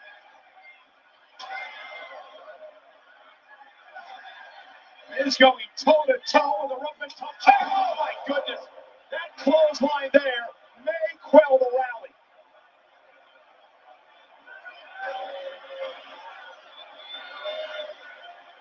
Curious to find out the condition of the champion's knee. It's taken heavy damage in this matchup. Top rope splash. Splash by Gunther from the top. Gunther realizes he didn't get all of it. Gunther had to protect his knee. Normally you can land on it, but Gunther obviously in agony. And now trying to put Miz and does into the Boston Crab. Sitting out on the tailbone of the Miz. Gunther the Boston Crab now on Miz. Miz trying to pull himself there. Back to the center of the ring. Now Gunther puts the knee right in the back, and it's over. Miz pass out. Wow, wow.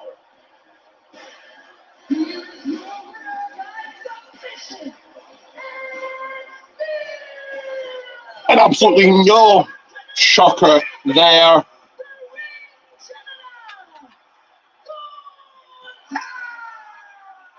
What a valiant effort by the Miz tonight. Gunther was not expecting that kind of fight. I doubt Gunther will ever make the same mistake again. The mistake of overlooking a very game. Still, I'll say it again, via submission, still the Intercontinental Champion. The 533-day streak will continue. Your winner, Gunther. What a great matchup. The Miz using the unprotected turnbuckle to his advantage. Almost had Gunther here again for a near fall. But in the end, the ring general was just too much. This lights out lariat by Gunther. Able to cinch in the agonizing Boston Crab submission. The human anatomy is not meant to bend this way. Miz left with no choice but to submit. The record-setting Intercontinental Championship reign of the Ring General continues. 533 days and counting for Gunther. They're bold, inspiring, powerful.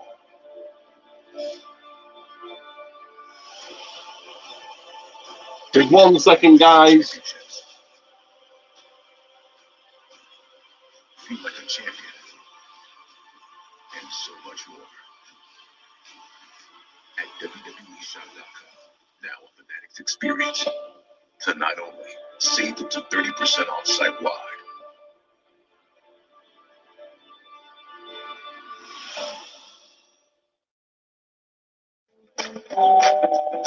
Hey, Jay, what's with that? Ever since I got my Credit One Bank Platinum X5 Visa and earned cashback rewards, I've been living large. Jay, the Credit One Bank Platinum X5 Visa allows you to live large. Just use the card's benefits to get cashback rewards on everyday purchases. So I don't have to buy large to live large? Can I order an extra large pizza? Last time I promise.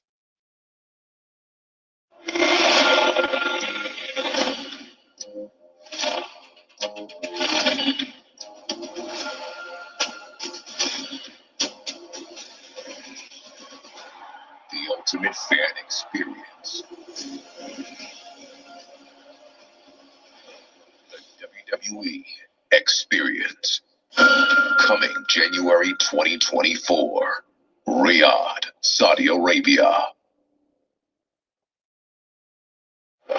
It's the first one on WIF officially. And listen, how about this guy making his main event PLE debut tonight? Are you proud of him? God, I'm proud of He's come a long way, hasn't he?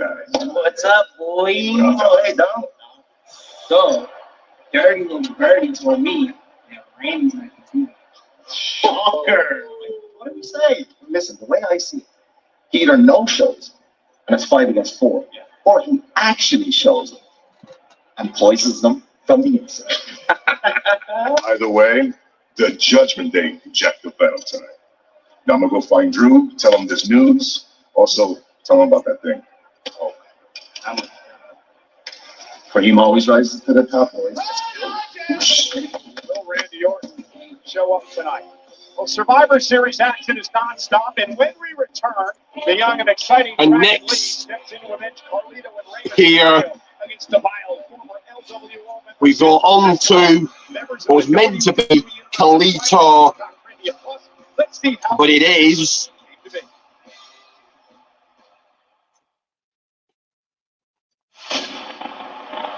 Never Dragon Lee in a combat against Santos Escobar. My prediction was Santos beating Carlito. I'm going to remain the same here. I'm going to say Santos Escobar walking out with the W against Dragon Lee in this conflict. down to a T. Dominic was So get your predictions in. Does Santos Escobar win, or does Dragon Lee cause an upset here? Who became the champion? I wanted to rebuild the LWO, and who took over and brought new members?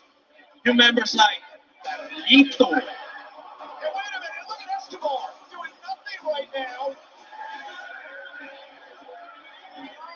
You sided with an outsider over me?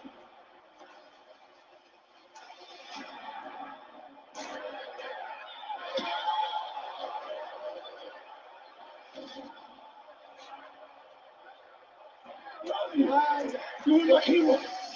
I know you're watching from your hospital bed right now. From the bottom of my heart, I hope the surgery didn't go well. I hope you catch an infection and they have to amputate your leg. I hope you never come back. Hello, world. Update what is going on. Currently, it's going to be Dragon Lee versus Santos Escobar here momentarily. During the hype promo, now they got to the match, which Sega just said Dragon Lee, Santos Escobar about to happen here momentarily.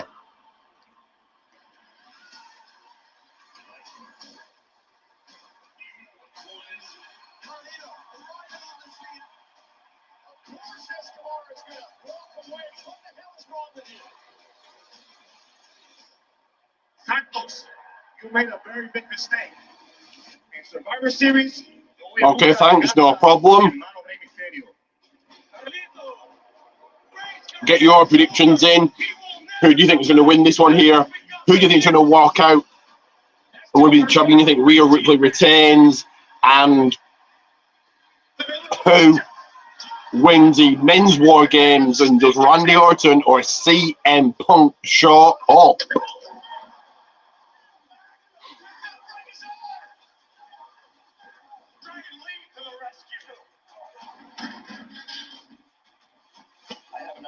Carlito. He's hurt, so that leaves me no choice but to postpone the match with Santos Escobar at Survivor Series. Please, I want to teach Santos a lesson. Prove me. You want him? I want him. You want him? I want him. You want him? I want him. You're in. Tomorrow night, Dragon Lee, Santos Escobar 1-on-1. Buenos suerte. Survivor Series War Games, Dragon Lee steps up. If you those of you watching it haven't already, hit like and subscribe. Also get this shared. So Dragon Lee, Santos Escobar, who takes the win?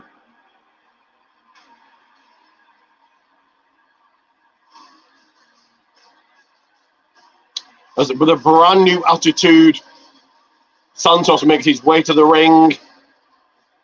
There are rumours that Los Lotharios are going to be coming back up from NXT. So if this is true, NXT, I know, well, Los Lotharios are meant to be coming up from NXT and joining Santos. If this is true, your NXT, I think, rejuvenates, revitalizes people's careers. Natalia went to NXT for a couple of matches, and now I think since then she does something weekly. She's on TV, on Raw, week in, week out. Now, after being on NXT, Viking Raiders, or more importantly, should I say, Ivar, Los Lotharios, Baron Corbin's getting used more. So NXT, you know, definitely the one to watch, the show to watch, and obviously Deadline is the next pay-per-view on the NXT side of things, but Los Lotharios are meant to show up, so I presume they'll show up during this match, if not afterwards. I'm talking about his character. That's the problem. He's not appreciated for his talent. He's judged for his character. Santos realized there can't be more than one. Here comes Dragon Lee. My own Santos.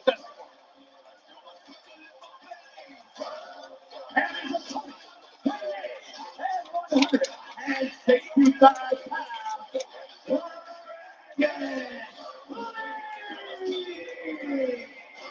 Dragon Lee replaces Carlito, who will be out for a few weeks with his right shoulder subluxation caused by Santos Escobar in the attack on SmackDown last night. And he is here tonight in his debut in a premium live event at Survivor Series to pay homage and to pick up for Rey Mysterio. He's still in his bag, Corey. Carries a mask that was given to him by Rey when Mysterio once called Dragon Lee the future of Lucha Libre. Oh, good. Maybe if Dragon Lee succeeds tonight and continues to succeed, he can be Rey's new son.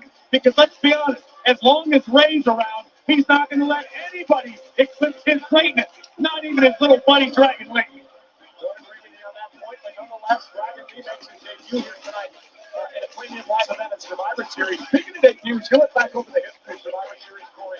Some of the all-time greats have debuted in this event. Kurt Angle, The Undertaker, The Rock, Sting made his WWE debut here. And how about The Shield? And we're underway. Dragon Lee, Santos Escobar. What do you expect in this match tonight?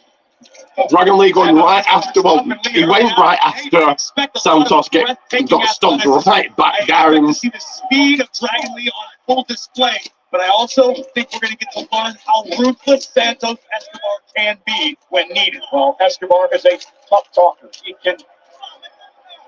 And back to my point about him showing up the first night on the job in a Rolex. Escobar has succeeded at the highest level. Santos getting right to Dragon Lee. Going for an early cover. Even a one count. Star in Lucha Libre when he signed with WWE. Escobar knows what it means to sit at the top of the mountain. Now he has a new mountain to climb. WWE. No doubt about it, but he let the jealousy creep in. When Rey Mysterio won the United States Championship, he brought Carlito into the LWO. And now Escobar says it's all Santos very much in control. Be on my ship or sink. You know the old saying of the third wheel pull. You take somebody out on a date and they bring a friend. Taking it to Lee once again. And the next thing you know, it's a house. Plays him in the corner, delivering a drop kick, going for a couple of 1-2. That's what happened with the LWO, and Santos got sick of it. And Escobar just punishing Dragon Lee.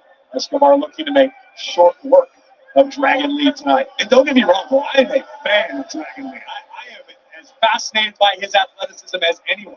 I think Dragon Lee has a very bright future.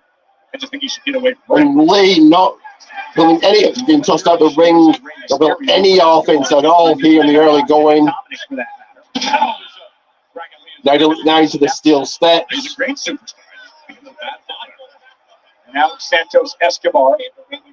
I can say that. I have more kids than he does. And Escobar promised coming into this match tonight. And this is what he did to Rey Mysterio. This is what caused Rey Mysterio to need knee surgery.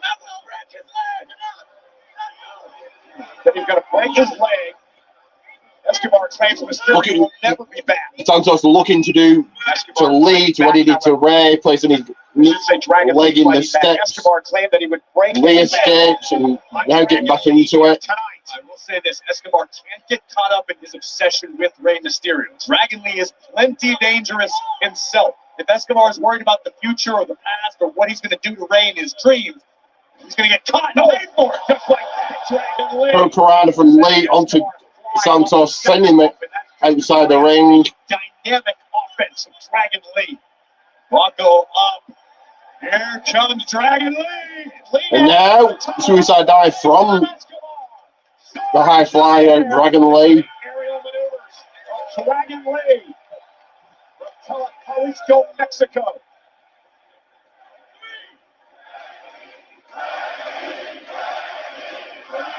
Universe rallying behind Lee on the running knee by Dragon Lee. Covered Running knee, 1, 2. Kick out at 2. Dragon Lee and Santos Escobar who made names for themselves at NXT. As you take another look at Dragon Lee launching himself.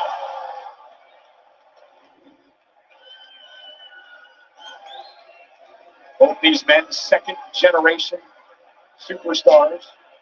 Dragon Lee has wrestled in Mexico and in Japan. Lee back into this now. Lee, you should put it away. What you're looking for. Up to the top rope he goes. This would not bode well for Mr. Escobar. Dragon Lee could knock him off here tonight at Survivor Series. I agree with that assessment, Cole, but I also think that Dragon Lee would be well advised not to forget the fact that Santos Escobar is the master of the Lucha Libre style. He's chosen not to. Santos knocking Lee off the top now. Santos can do the same thing. Kick well placed on the ear. Now Escobar up to the top rope. At high risk.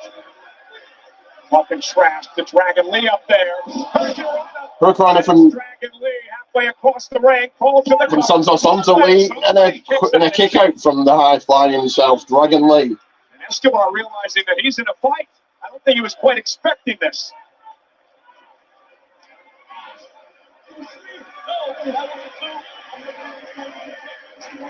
His emotions get the best of him in this situation. You use your emotions as fuel, but just as quickly turn against you in the matchup. Ripping at the mask face of Dragon Lee. Escobar. Lee ripped on his tear. Santos trying to tear Lee's mask off now. Tearing the mask. He's tearing the mask.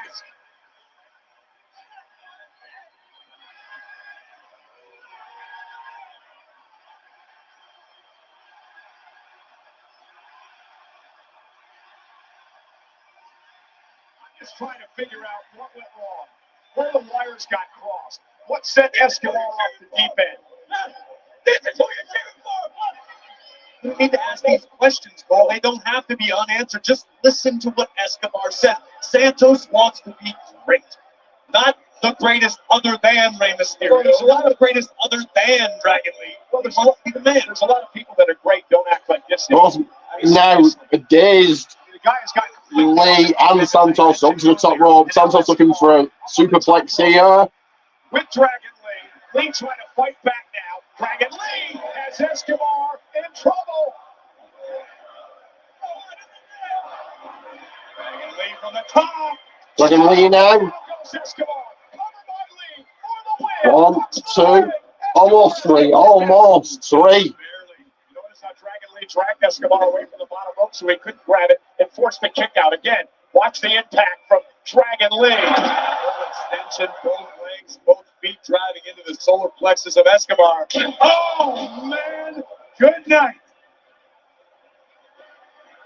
We asked about the motivations of Santos Escobar. He actually said Dominic was right. Michael, let me ask you a question. Who is in the main event of War Games tonight as part of the Judgment Day? Dominic Mysterio, as you take another look at Escobar. Oh, what a massive, massive super kick to Dragon Lee there. I think he's busting his mouth open, if I'm not mistaken. Sold out at the Allstate Arena. Survivor Series War Games. The match that is extremely personal between Santos Escobar and Dragon Lee was taken up for both Rey Mysterio and Carlito tonight. Both of those men taken out by Escobar. And now Escobar taking over center of the ring. Dragon Lee firing up with a running knee. Oh! Escobar answers. Dragon Lee. Oh, and now transitioned into a power bomb. Can I hit him up? Power bomb from Lee. 1, 2, kick out. By Escobar. What a great display of power from Dragon Lee, realizing he didn't have Escobar in a position to deliver maximum damage. Dragon Lee just muscled Escobar up and drove him down, nearly ending this story. When you talk to WWE management, they love Dragon Lee. They think there's a tremendous upside, the future of this young man, the potential that he has on display tonight. Escobar, though, able to block. And now, oh, look at this! Well, you know, South of the border destroyer from Escobar. And now we'll follow up with a Phantom driver. Phantom driver by Santos. That is it.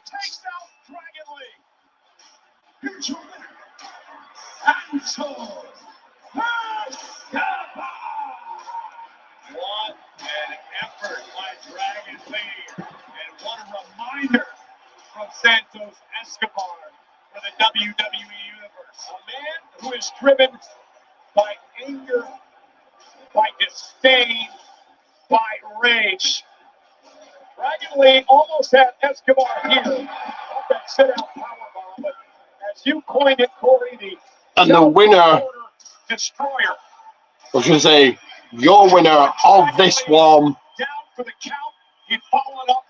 putting his opponent away for the 1, 2, 3, Santos Despite what I said about Escobar's Escobar. there is no doubt that he is the future here in WWE.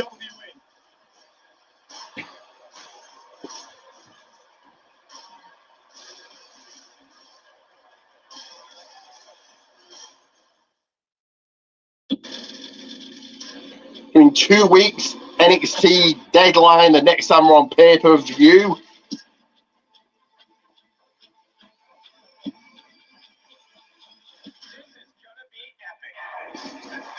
I can shape my future when I become NXT champion. You made a great mistake. You want NXT championship match. You got it. We will see Ilya Dragunov defend his NXT title against Baron Corbin. You've got 1 but 2 Iron Survivor matches.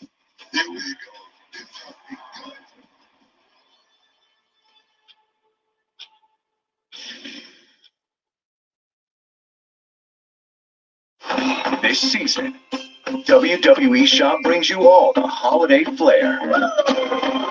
That flair and this flair. Deck out your holidays with everything WWE. There's no such thing as too much flair. Thanks, Charlotte. WWE Shop Holiday. Tonight only. Save up to 30% off site wide. Hundreds of holiday deals. So boring. No phones. I'll take those. Oh, yeah.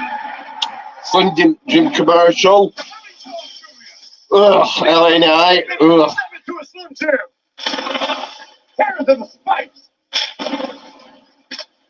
No. Yeah. Oh, yeah.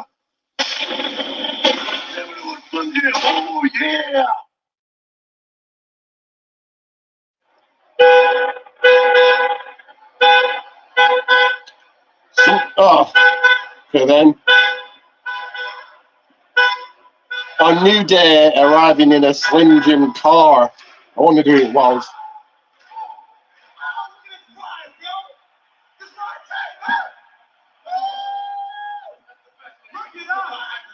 Look at us. 69 deep now with the long boys right here. How many Slim Jims you think you gotta eat for this?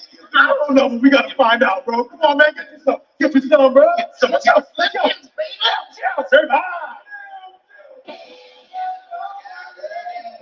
The New Day. Well, this next match is presented by Slim Jim. Get savage with America's favorite bold and spicy meat stick. Step in to a Slim Jim. Be 1 second, I'm going to go live onto Facebook, so give me a second. I'm going to mute it here, but give me a second.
I'm the hunter.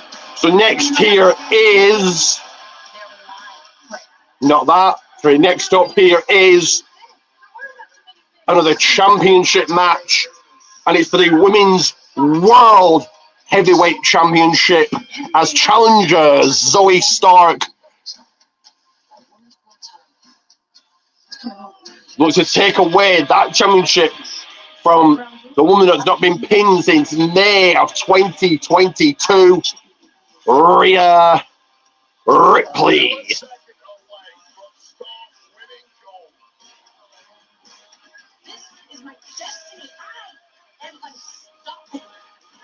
You get your beating at Survivor Series.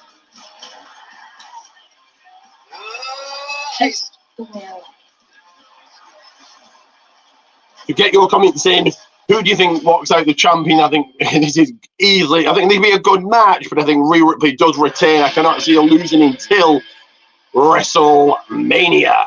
Biggest match of this woman's career.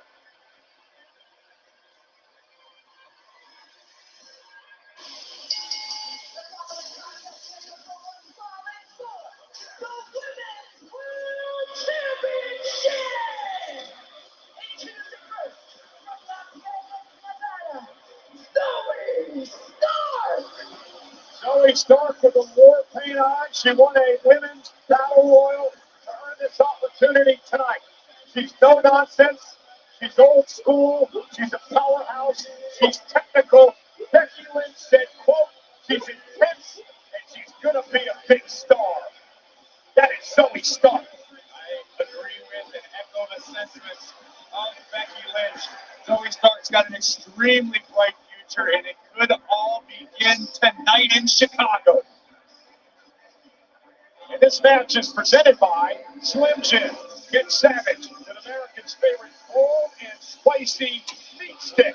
Step in to a Slim Jim. Contrary to the numbers I referenced earlier regarding Gunther, Zoe Stark is a plus 800 underdog tonight in this matchup. If she realizes she's playing with house money, that could play into Zoe Stark's favor. I may take that bet. I'm on 20. Here comes the champion herself, Rhea Ripley. Get your comments in, get your predictions in. Who walks out champion?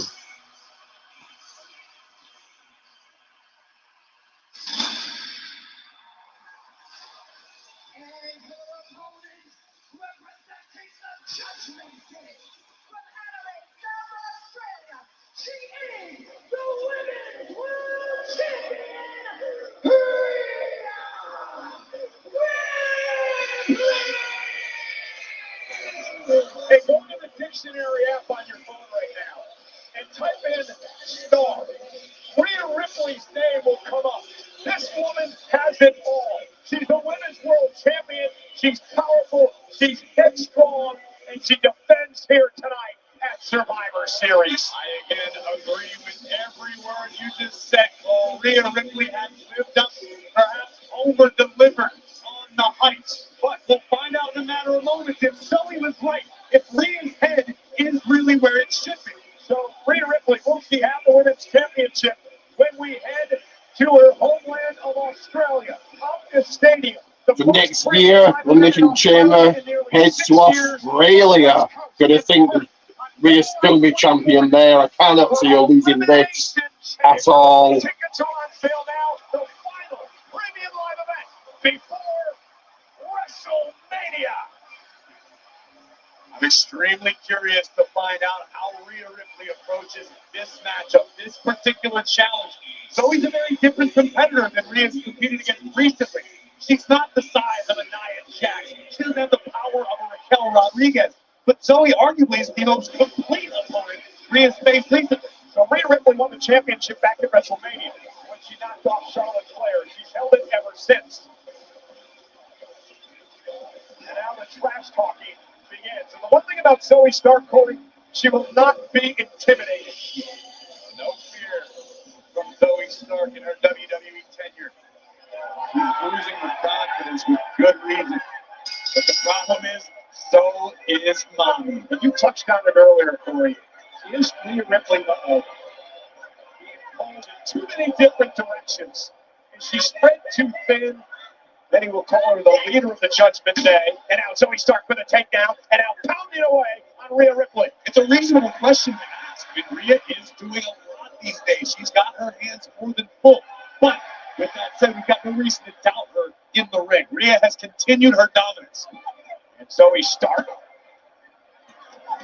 Take Rhea over. Zoe, The champ after a minute or so, in control here. The way the Eradicator expected when she came into this match tonight. Zoe looking to give chase from the top. Zoe now taking Rhea Ripley out. Zoe all fired up, but she also knows that the title only changes hands by pinfall or submission. You got to get Rhea in the ring. You talk to anyone in the locker room, they talk about the fierce aggression from Zoe Stark. Zoe's back into this, looking to pin this really early on. No. A major upset here tonight.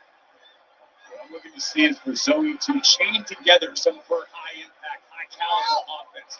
More than just one blow, more than one kick, several in a row, because that's what's going to take. Oh, what a headbutt. Zoe looking to launch herself. A headbutt from Rhea Ripley. You can't take your eye off the ball when you're dealing with Rhea Ripley. Not for a second. Rhea now with Zoe on the apron. And Zoe able to block, and able to block again. Rhea has not been able to figure Zoe Stark out. Oh, DDT! Both women battling on the ring apron. Driven right on the crown of her skull by the challenger. Now Zoe needs to capitalize. You're not going to get many opportunities like this. And now looking to launch herself like she tried to early. Oh, such a unique move. That clicks from senton off the top rope. And a cover and a kick out by Rhea. And look at the champion. Rolling to the outside as we look again at Zoe propelling herself, the twisting senton. Zoe coming back into it now. And I like this. The aggression of Zoe Stark. Not allowing Rhea Ripley to regroup. Not allowing her to catch her breath. Rhea, though, ducks out of harm's way. Zoe misses with a kick. And now Rhea Ripley trying to lift Stark up, and she does. And Zoe face first in the apron. And you have to wonder if this is where Rhea turns it around. And Zoe driven. Oh, my goodness. The impact into the post. Oh, callous look in the eyes of the Champion Rhea Ripley in control now. Judgment Day's mommy. Did you see the way that Zoe Stark bounced off that post? I sure did. And now, mounting Zoe and pounding away. And a headbutt again by Rhea. There is unmatched intensity in the Women's World Championship.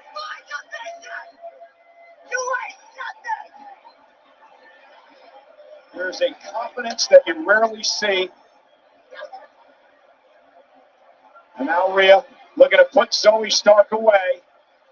Lifting Zoe up. Zoe, though, trying to put the brakes on the Rhea able to adjust again. This is the power we're talking about. Yeah, back suplex fight. Rhea now into the cover now by the champ. Hook to the leg, and Zoe gets the shoulder up. And I'm sure Rhea knew coming into this match, she doesn't want to let this match go any longer than it has to, because Zoe can swim in the deep waters. Zoe is a cardio machine. She's not afraid of the match that may go 15, 20 minutes. Rhea Ripley can go that long, but not many of her opponents have recently. Zoe with a lot to prove. She says she just doesn't want to be another face in the crowd. She's going to do whatever it takes. You knock off Ripley tonight, that's doing whatever it takes. Really looking to make Zoe tap out. On the posters, on the billboards, on the light posts So outside. should I say? As the WWE Universe filed into Allstate Arena, you saw Rhea's face. You knew what the champion meant. Zoe wants to feel that. Zoe wants to experience that for the first time. What it's been pretty incredible to experience, Corey, is the evolution of Rhea Ripley. When she started here in WWE, Mae Young Classic, to where she is today. And I would dare say not just a different competitor in the ring, a different human being altogether. Some's for the better, some not so much. It's just the growing in self-confidence. Very few have it as Zoe is driven into the mat. It's about believing in yourself, right? I mean, understanding that you can overcome All adversity. On a drop kick by Rhea.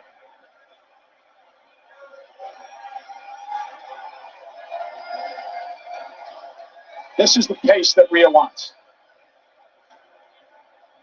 I would agree with that because Zoe does have the ability to push the pace, to take it high risk more often than Rhea does. Zoe creates some separation, looking for a rally here. Kick to the face of the champion. Zoe trying to fight back. Rhea catches her, kick to the midsection, stomp on the toe. Face first off the knee.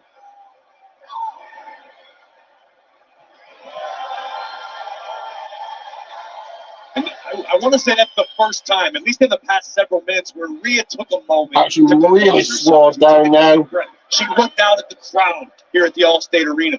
Prior to that, Rhea knew she was in a fight. Yeah, Zoe still got some fight in her. Absolutely.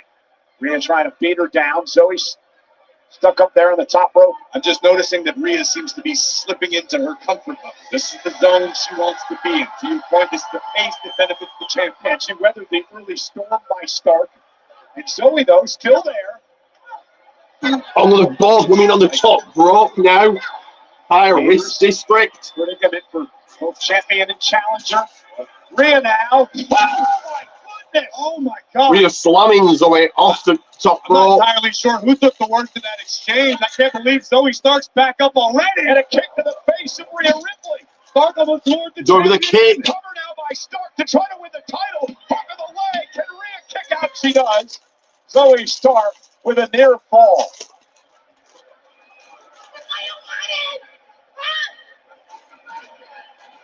I think Rhea was looking to finish things off altogether. And Zoe, I believe, was attempting to land in a more beneficial way than Zoe roll through. Shoulders down again. Kick out by the champion. and she would have. Zoe now looking to come back and Zoe roll up. And Zoe now. Baseline applied and Big elbow right on the ear. And Rhea with a kick. That could be good night. Now Ripley has Stark right where she wants her. Down goes Zoe Stark in position. Rhea slamming Zoe down to the mat. And again. A bridge kick out by Starks. You know, I just noticed going what? Rhea's wearing boots that match Dirty Dom's. How cool is that? Only you would notice that. Maybe they went shopping together in Chicago.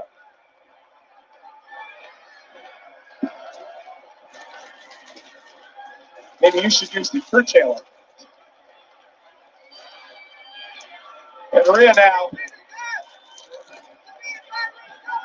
The smash talking Zoe. And Zoe now backing down. That could be fighter though. That wasn't a wise decision. You never want to ask for the ire of your adversary. Rhea Ripley went for the riptide. Zoe Stark. Oh, the counter into a German suplex. Zoe with a running knee. Caught the champ on the bridge of the nose. Cover. Zoe now, Zoe back into this. They come close to winning this multiple times. Frustration from the challenger. Remember, it wasn't that long ago that Zoe Stark found herself under the learning tree, under the tutelage of Hall of Famer Trish Stratus. Hopefully, Zoe learned a thing or two. 360. Went for a finisher. Got caught. If he had hit that, we might have crowned a new champion. That kick stunts Ripley again. Headbutt by Rhea. And now has Zoe Into the Stark where she wants her. riptide. That's going to be it.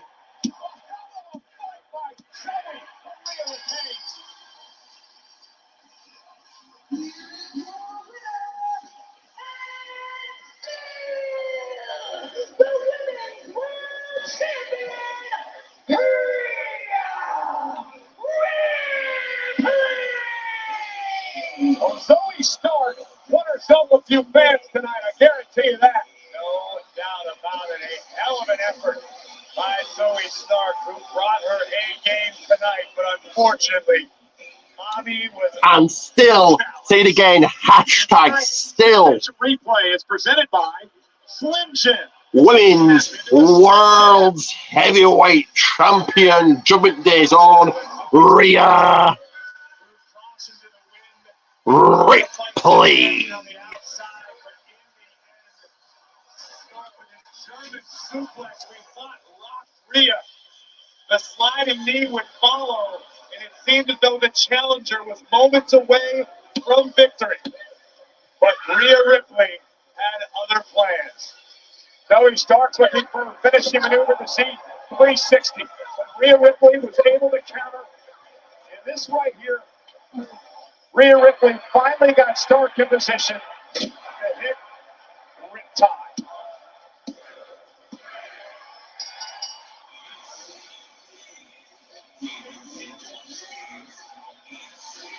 Rhea Ripley, the dominant WWE Women's Champion.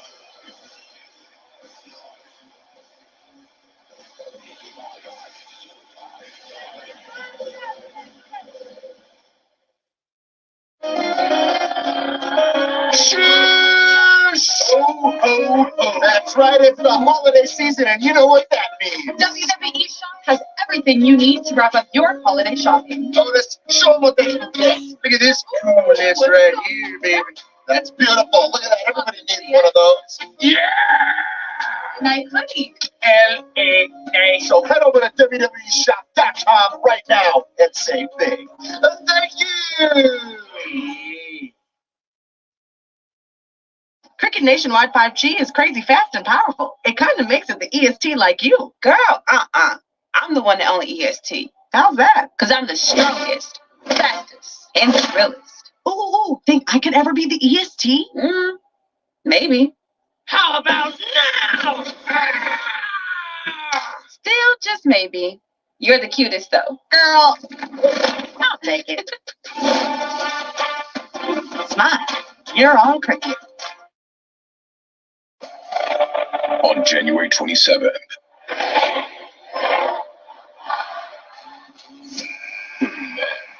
Women. In the only event of its kind.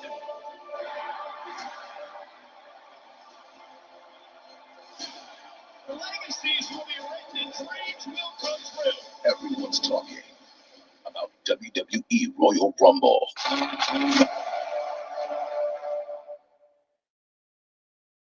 It is undoubtedly my favorite event of the entire year. It takes place 9 weeks from tonight, right here on Peacock. Corey, we start the road to WrestleMania in Tampa St. Pete at the Royal Rumble. I cannot wait to head south to the Tampa Bay. But before we get there, Cole, we got to go to War one more time. Yeah, we still have our main event to come tonight. And right after our main event at War Games, we have the Survivor Series War Games press conference. It'll be right here on Peacock and also on YouTube. Some of the stars who might be a part of the Survivor press conference Series following Survivor Series tonight. War Games.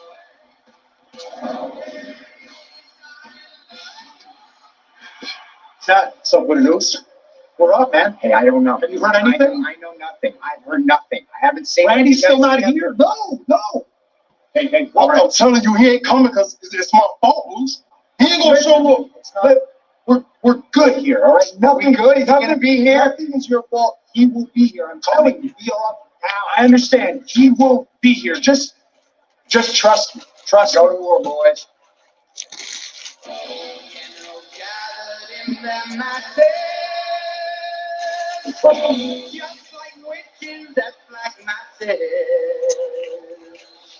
Will the Viper Randy Orton come through for his first match in over a year and a half?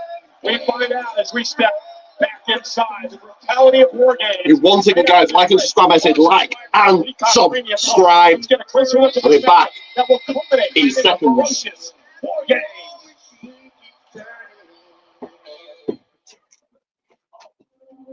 We are all in the ring for one reason: the Judgment Day. The Judgment Day. Attacking Cody Rhodes. Leading the light of Sami Zayn. Laying waste to Jey Uso. Seth Rollins is absolutely being flawed. We run Monday Night Raw. And for anyone who doesn't want to fall in line, we got no problem putting them on the shelf. Nobody can stop the Judgment Day. Judgment Day wants to own Monday Night Raw. Cena-like fashion running around Monday Night Raw. Just can't allow it. Chaos here, Judgment Day, Rose, Rollins, Jey Uso, Sami Zayn. You guys have managed to get a lot of power, but guess what?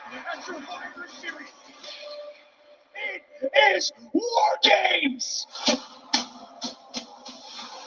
Two rings, one cage, and it's going to be the most brutal match of your life! Judgment Day, I promise you, it is going to be a war. We are all going to watch the Judgment Day rise and fall. So how about who gets his feet down? Ready? Oh my goodness! Drew McIntyre's out here.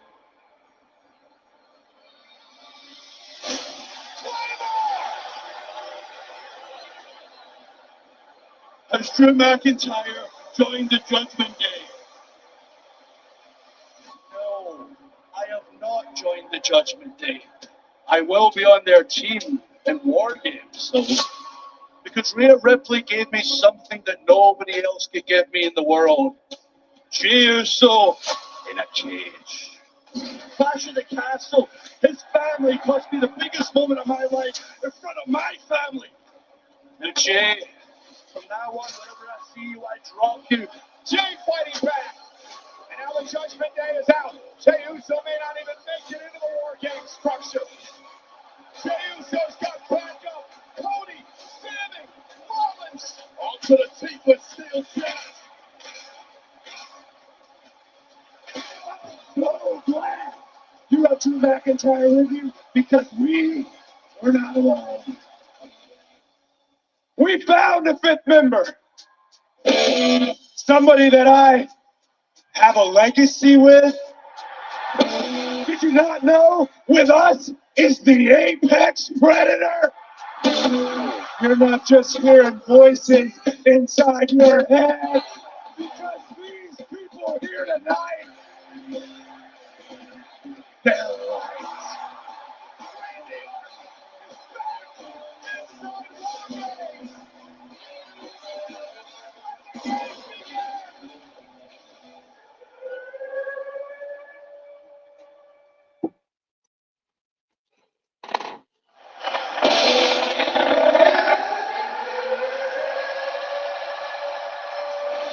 For the second time tonight, the sirens ring out to signal the start of the men's War Games event.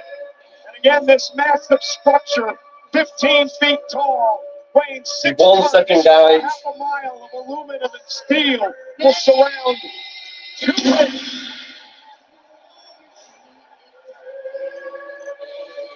The cage only adds to the chaos as we again review the rules of War Games.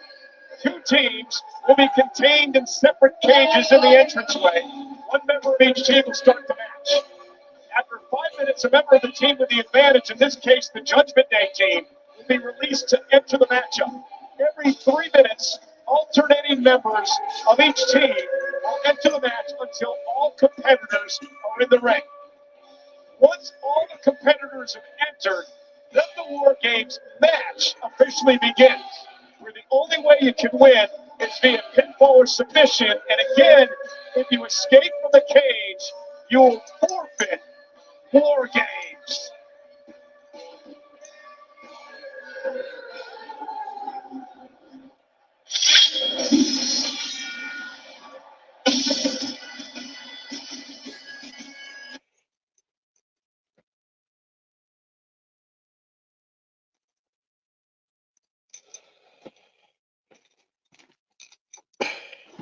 One second, guys, my feet.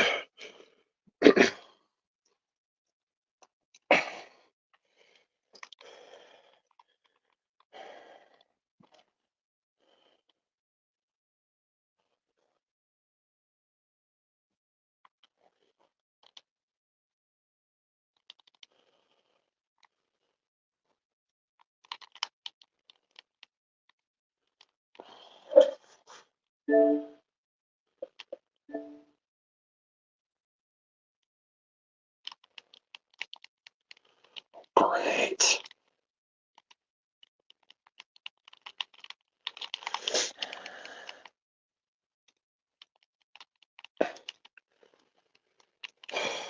Great. I can't watch the main event. Sorry, guys.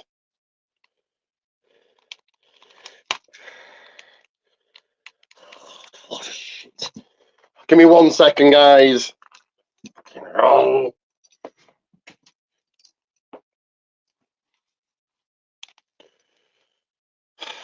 1 second.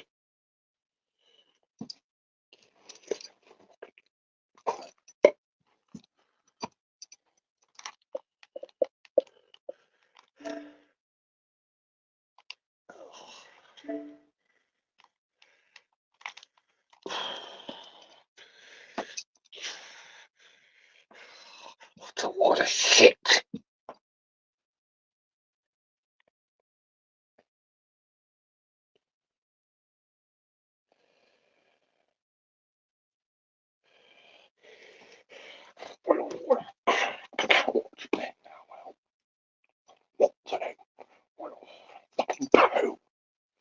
Give me 1 second, guys. Oh, God.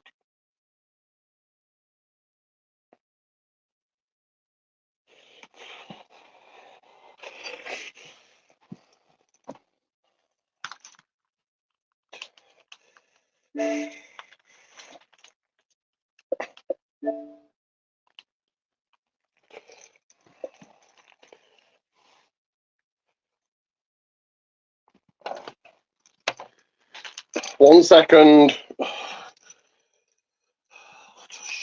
Shit.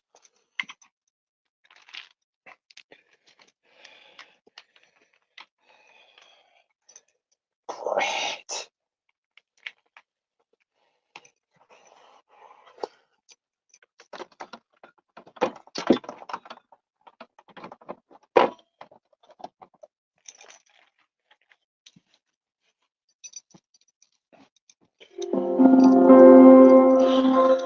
One second.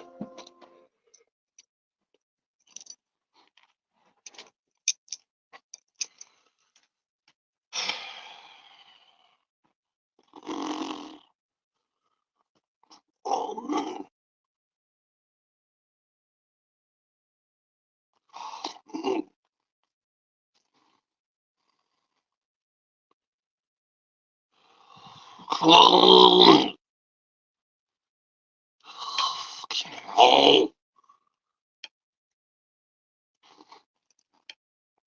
God.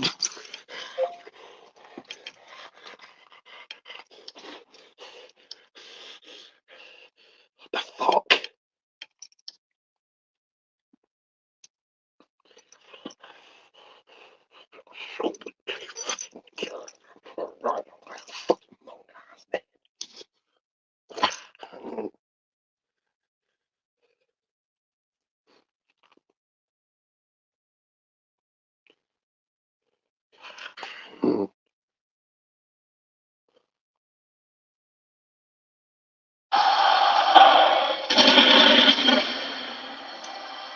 Well, here we go with the main event that shall be also stepping inside the cage of these war games. It is team versus team, 5 versus 5. It is the team of Drew McIntyre and Judgment Day taking on Cody Rhodes, Seth Rollins,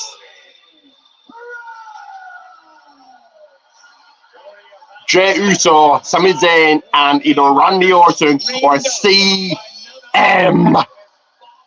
Punk.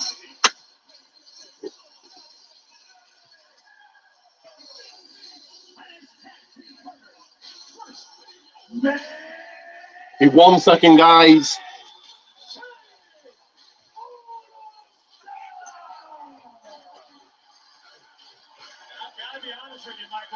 Most of the controversy we're seeing in this match on both teams surround this man, Jey Uso. What an atmosphere in Chicago, and how things have changed. Last year, Jey Uso was in War Games as part of the Bloodline, and he had the winning reason that Drew McIntyre agreed to join forces with the Judgment Day. And the reason Jey Uso is here is because of Cody Rhodes. Could Jey Uso also be the reason that Randy Orton isn't? Probably.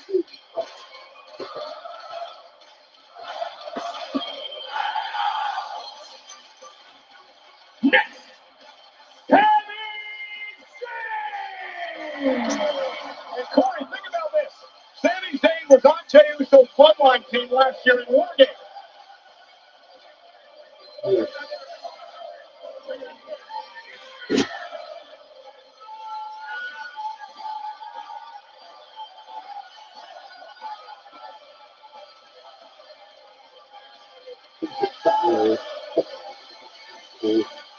And then at WrestleMania, Sami Zayn pinned Jey Uso to win the Undisputed Tag titles with Kevin Owens. Both Sami Zayn and Cody Rhodes were willing to let bygones be bygones, to leave the past in the past as pertains to Jey Uso. But Jey certainly doesn't have a lot of fans in this matchup. Coming down the aisle, he is the World Heavyweight Champion!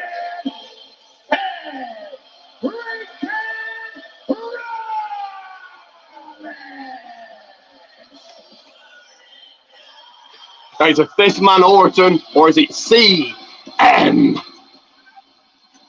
Punk?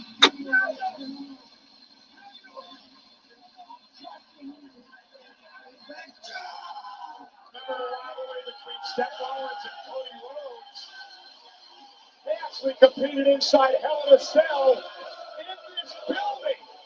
So the teasing the return. It looks like Seth Rollins starting the match. Friendship, should we call it that, based on mutual respect. But Rollins looks ready and primed to lead his team into battle. And that was the night of the torch. That's when Cody Rhodes was involved. But now you see, Rhodes and company locked in the cage. Rollins is going to start things off with Finn Balor. That means that Randy Orton still is not alive. We saw Rhodes and company talking about this a few moments ago, but the fact that they've been locked inside the cage means Orton's not here yet.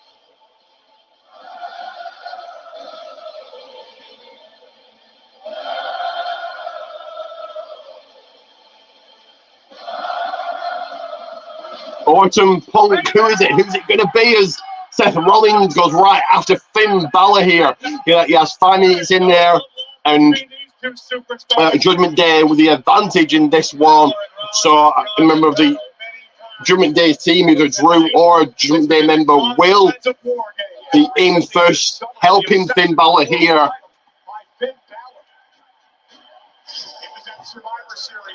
Does the return happen? Is it the Viper, Randy Orton? Is it the best in the world, CM Punk?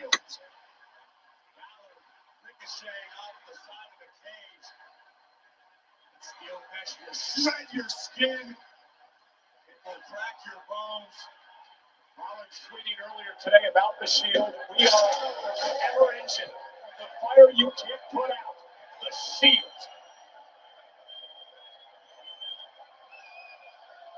Realizing what the situation is, knowing he wants to gain the upper hand as quickly as possible. Come out guns a-blazing, so to speak.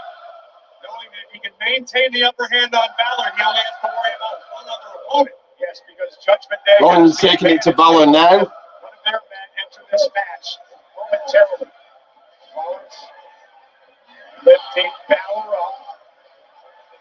And Seth Rollins looking for... Local bomb. Nope. Didn't connect. Didn't hit the clothesline from Finn Balor. For Balor, it's just about surviving until you got back up. You're right. You obviously want to maintain the upper hand to the best of your ability, but Finn can breathe a little easier knowing that reinforcements are on the way. Rollins ripped into the steel cage.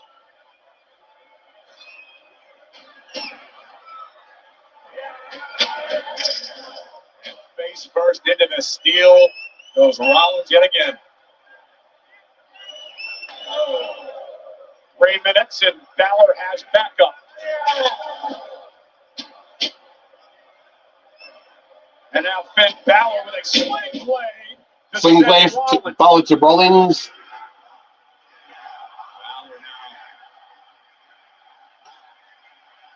measuring Rollins here. Balor taking his time, waiting for Rollins to make it to the knee, but he runs in to a super kick by Rollins. Chance. Taking just a moment too long, and Rollins made him pay.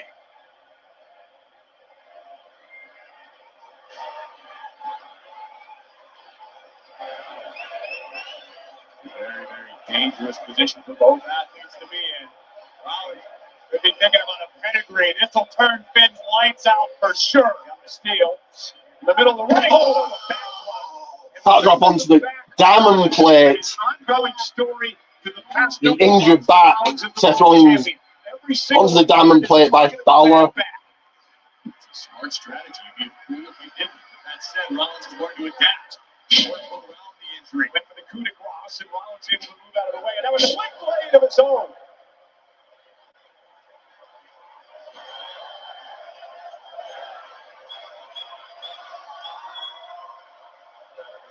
Rollins just feeding off this capacity crowd here tonight in Chicago. And really serenading Rollins with his battle hymn. That fires off several heavy rights to the jaw of the Irishman. They're just wearing each other down, trying to gain the upper hand. Rollins is going to have to go into survival mode here in a couple of moments because Balor's going to get back up from his Judgment Day teammates. The Judgment Day won the advantage in this matchup from McIntyre one-on-one Monday night. Seth has to be prepared to go on the defense, but that said, right now, Rollins in complete control. If he can neutralize Finn, he may only have to focus on one opponent. Into the slide 180 by Rollins, down goes Balor.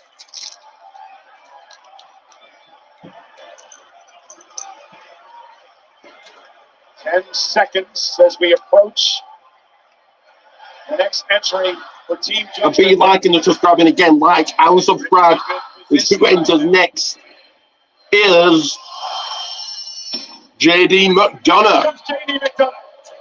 His premium live event debut here tonight at Survivor Series. The tenacious Irish ace gets kicked out of the steel cage by Rollins. Long-time protege of Finn Balor earned his way into the Judgment Day's favor. It took a while, but JD getting kicked out of the cage, and now he's got a kendo stick.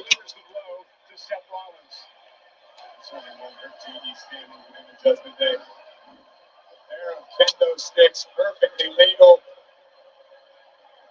And now Rollins is in trouble. This is what Seth Rollins needed to avoid, but he must now suffer through.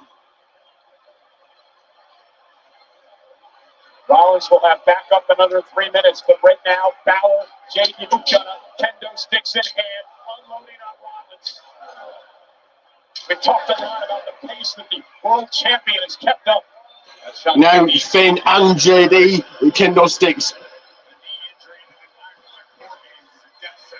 And we also know how vicious and sadistic the Judgment Day can be. It's their mindset that they've ruled WWE. And now kendo stick is trying to take the breath away from Rollins. Double team now. You had mentioned Balor and JD McDonough's long-time alliance. Balor training McDonough. And get involved in sports entertainment. Now McDonough slung in between the rings. Elbow by Rollins. It's Rollins brandishing the kendo stick for the moment. And McDonough now second row moonsault. Wow. There's a reason JD McDonough has been referred to as the necessary evil. Listen, you may find fans are going to taste it. It's not fun. The facts are facts. The guy can go in the ring. I've been incredibly impressed, as has most of the WWE universe, by what McDonough is physically capable. Obviously, the Judgment Day were impressed enough to let him in. Rollins across the ring and taken down with the kendo sticks.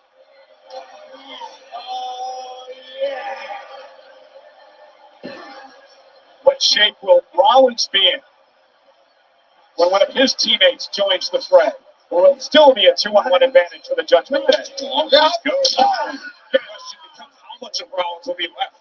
And if anybody knows about Both Rollins, Balor, and McDonough now with the kendo sticks. It's going to be a long night for you, Seth Rollins. Beating down the world champion Seth Rollins.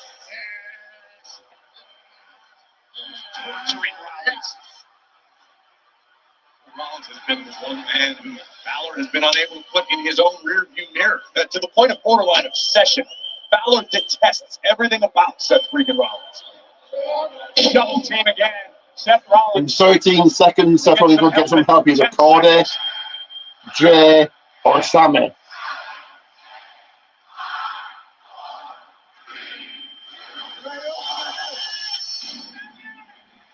And it's Jay Uso. Yeet.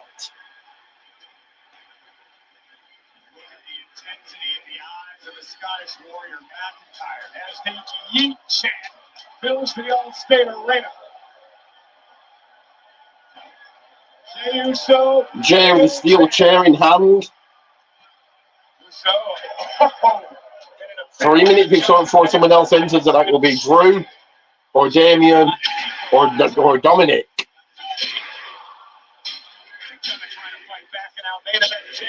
Yeet from the people saying, like and subscribe, like and sub.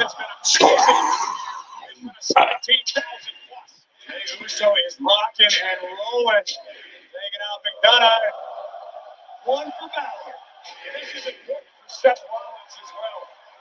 And it affords Rollins time to recover from the beating he just suffered at the hands of Balor and McDonough. Very good for both McDonough and Balor.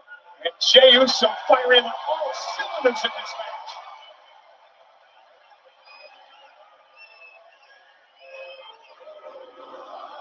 I think Jey Uso has a lot to prove tonight to a lot of people, Corey. I would agree with that. Oh, my God. McDonough doesn't want Jey Uso to prove anything. McDonough taking out Jey. McIntyre like a caged animal. Can't wait to get in this match. And why? Because Jey Uso, the man he wants to destroy, is in the cage. What a counter by the Irish Ace. JD McDonough spiking Jey Uso. Immediately before someone from the Judgment Day team will enter. Finally back to his feet. Finally back in the game. Helping Jey Uso there. Double super kick. It's surreal to see Rollins and Uso on the same page. Back to your point about Jey Uso wanting to prove himself. Sure, he's been forgiven by Cody Rhodes. He's been forgiven by Sami Zayn. But this is an opportunity to solidify your loyalty, to prove that you are who you say you are, that you change. Yeah, there was one point a number of years ago where Rollins was embroiled a bit in the Roman Reigns. Remember the Rumble? He's got some issues with the bloodline. And now, Seth Rollins, top rope, tight rope, and down goes Balor. Like agility from the World Heavyweight Champion. At this point in the matchup, the adrenaline's pumping. Rollins actually slow down a little bit. The crowd chants serenading Rollins. In 13 seconds, some of the Judgment Day team will enter the War Games, will enter the cage. Once again, give their team the advantage. And it is, of course, oh, it's Damian Priest.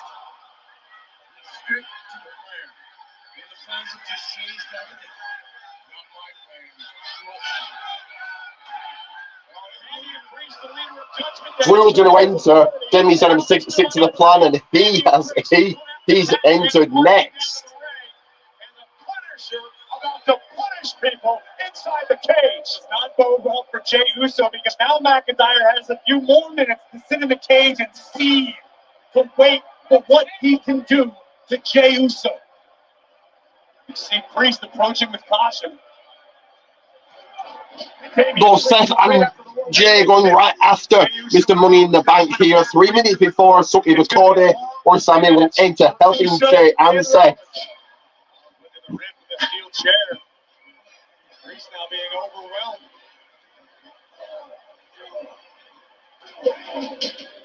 And Uso trying to drive McDonough back.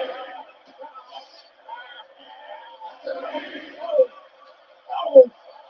And now, Damian Priest. And Priest with a sort of baton. It's a weapon, some sort of weapon. Yeah, baton. To punish these men. Like a nightstick kind of thing.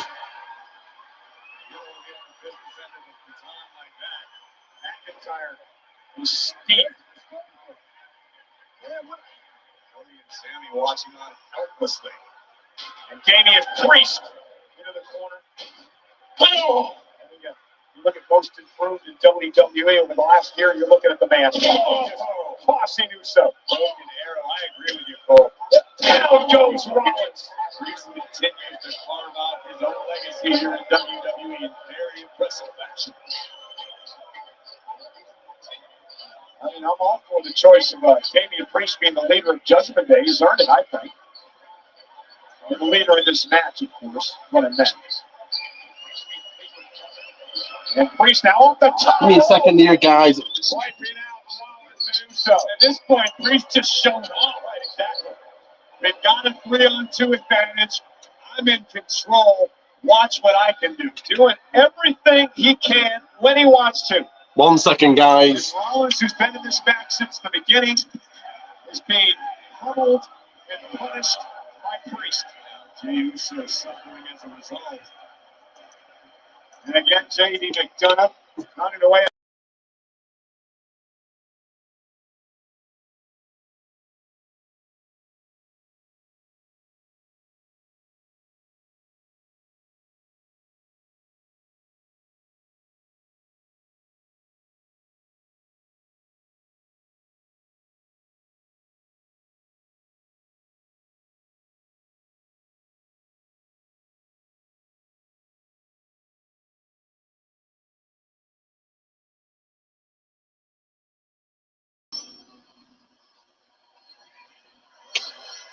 Randy Orton in the cage. No, Orton's it may even be here. It may be CM Punk, but I think he possibly is Orton the teasing in. But Sami Zayn enters the cage now. Give me 1 second here, though, guys. 1 second.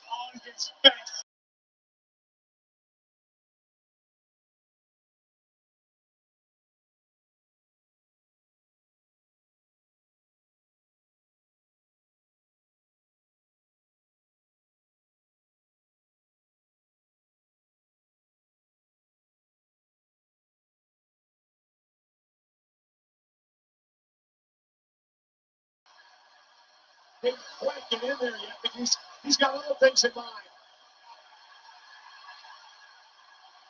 Setting up the tables.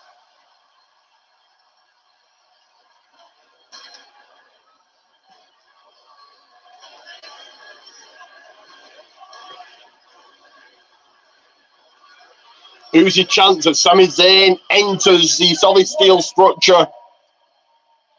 And here's Zayn into the Priest landed hard on a steel. And Priest also just narrowly averted disaster. And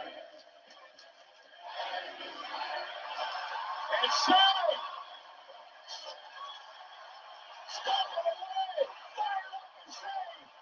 Beating off the 17,000 plus.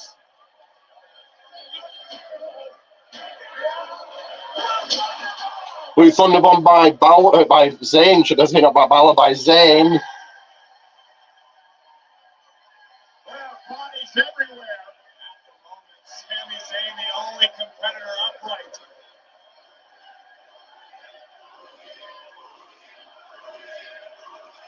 Sami Zayn, top rope. He may not be done there. And J.D. McDonough trying to play defense. J.D. putting on the brakes for Sami Zayn, but a precarious position for both superstars. Oh, no. The cage did not want to land like that.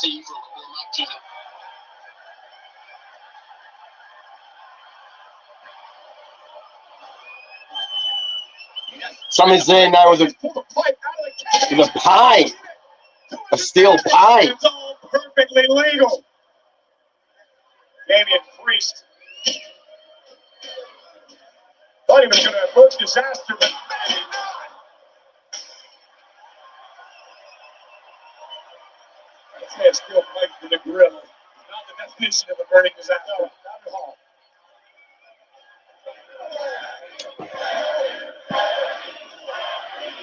Sami Zayn winning fist down now on Balor.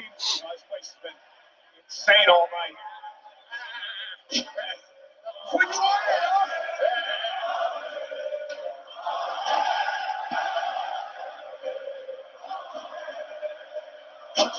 somewhere. El Generico somewhere. I'll have that Michael Cole. They seem in control for now, but you're thinking seconds here, either Drew or Dominic will enter the cage. Slowing down as all these superstars. That's why I think clock on the screen, 10 seconds away from either Drew or Dominic. Judgment Day is about to take the advantage again. Drew McIntyre enters next. Who said, and this is a quote, he was put through major trauma after what the bloodline did to him in Clash of the Castle a year ago in a part of Wales. And I appreciate Drew's reasoning. I understand why McIntyre feels the way that he does and knows to change his mind. 3 minutes away from Cody joining the match. Then Dominic, then either Randy or CM Punk. Wow. Drew McIntyre signed up for this match for one reason. To get inside a cage. Drew's going right after Seth here. So what Drew's about to do to Rollins is basically a bonus. Well, this isn't going to be pretty.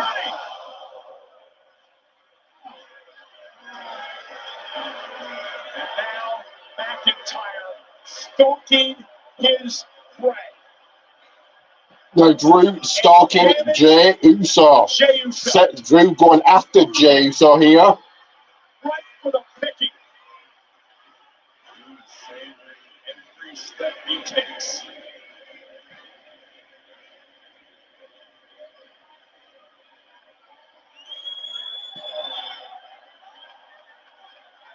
And Jey Uso not going to back down. Going to fight toe-to-toe with Drew McIntyre. McIntyre, though, with a future shot. Jey Uso going to kick to the midsection. Big right hand. Oh! McIntyre off the neck breaker into the kip-up. It's going to be a long minute 30 for Jey Uso and company.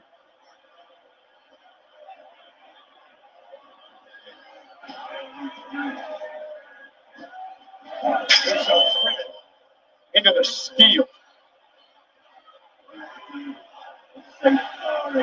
Acknowledge what the hell you did. Drew imploring Jey to acknowledge what he did. McIntyre telling me earlier today that he's ticked off the Jey Uso. About a minute away from Cody entering War Games, the match that his father created. Uso is driven off the steel. Jey ramrodded face first into a chain.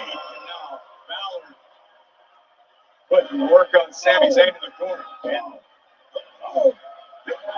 Meanwhile, JD now in the background there, Jey Uso trying to make beating down Zayn. Balor's down, Jay's down. Drew, super kick from Jey to Drew. Now Jey and Sami. 1D, Sami and Jey.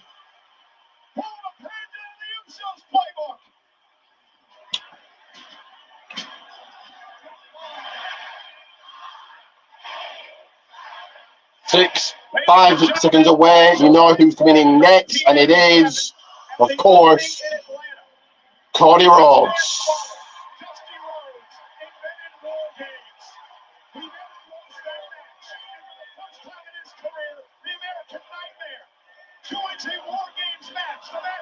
He's right, goes right in.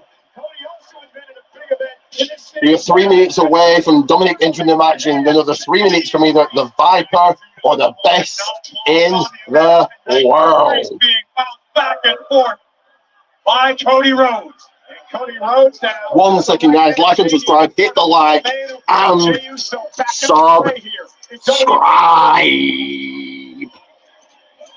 Cody with a big clothesline.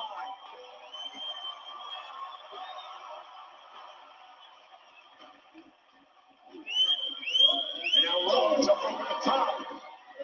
Cody, big back body drop.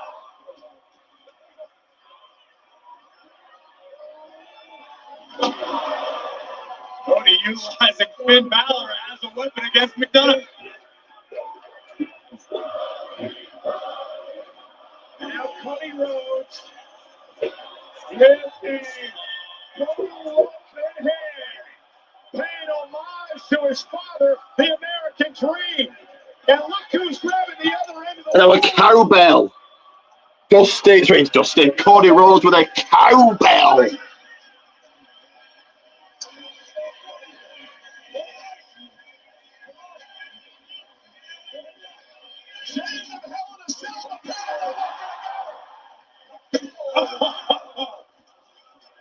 Balor's got a fever.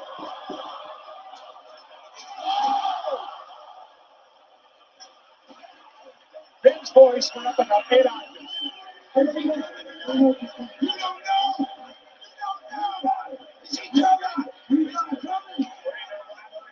Like we saw earlier tonight, Corey with Becky and Charlotte. Yeah, but right now, Rollins was demanding to know from Cody, is Randy coming? Asking over and over again.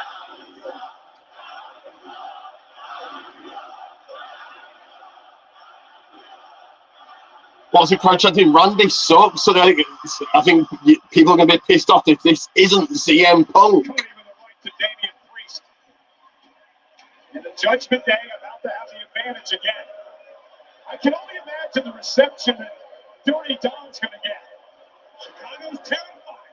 You got someone like Dirty Dom on the loose in your city. That's bad news. Hey, this is the longest he's ever spent behind bars time. Dominic Mysterio takes the fifth and final man to enter for his team. Now, who's the fifth and final man for the face team? Is it Orton? Is it Punk?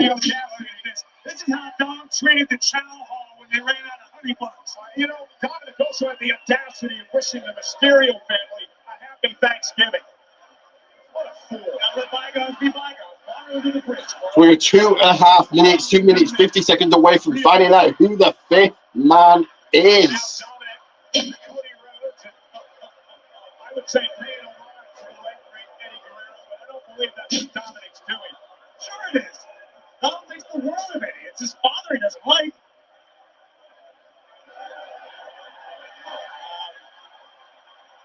This may not be the time for that.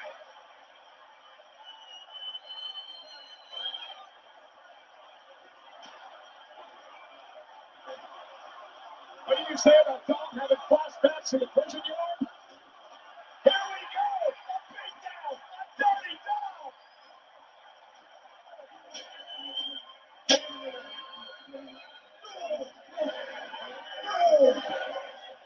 Cody leaning to Dominic here. We are waiting. The fifth and final man is either Orton or Punk.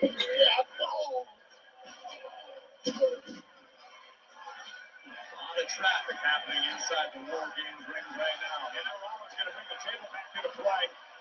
This is what happens when this ring fills up. Or even now, it's 4-on-4. I'm sorry, it's 5-on-4. Yeah. Judgment Day has the advantage. Well, Seth Rollins' team's out of members. For now, I guess, right? There's nobody left in their cage. And now Rollins. Dirty Dog, Judgment Day trying to save him. And they do.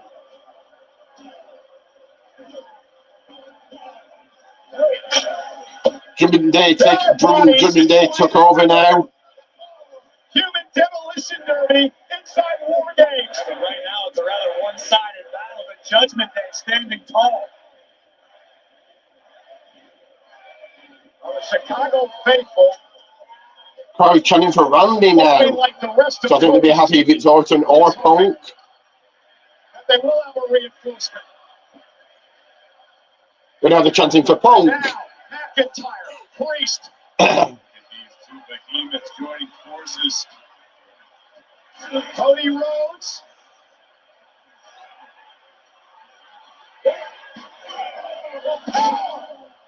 A triple south of heaven.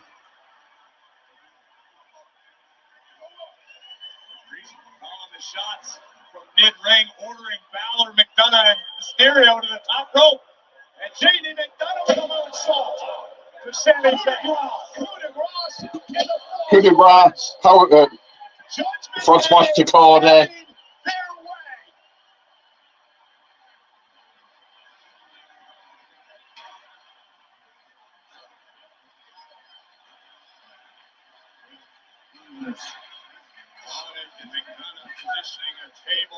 Can you show what you're watching on the screen? No, that's copyright, unfortunately. If you can hear it, then that's all I can do, really.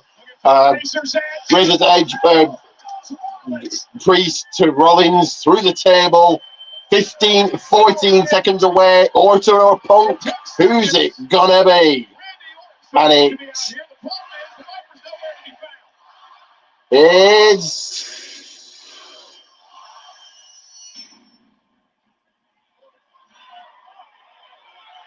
nobody. Seth Rollins and company have no backup.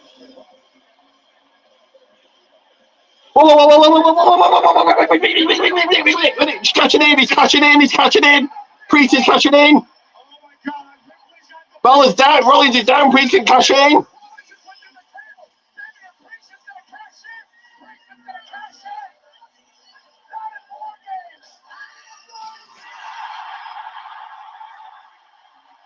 And it's Randy Orton. He's back.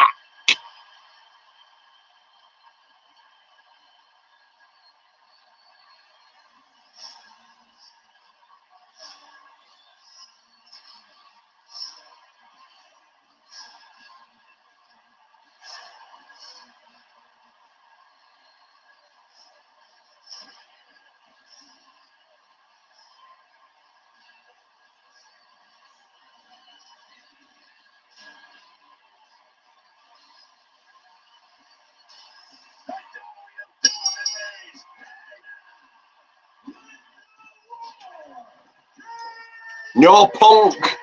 Don't look like he's coming back then. Scoop slam by Orton.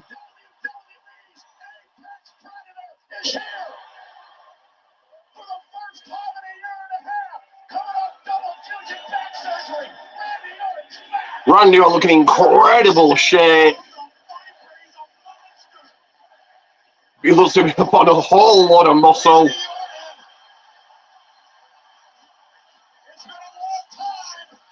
DDT.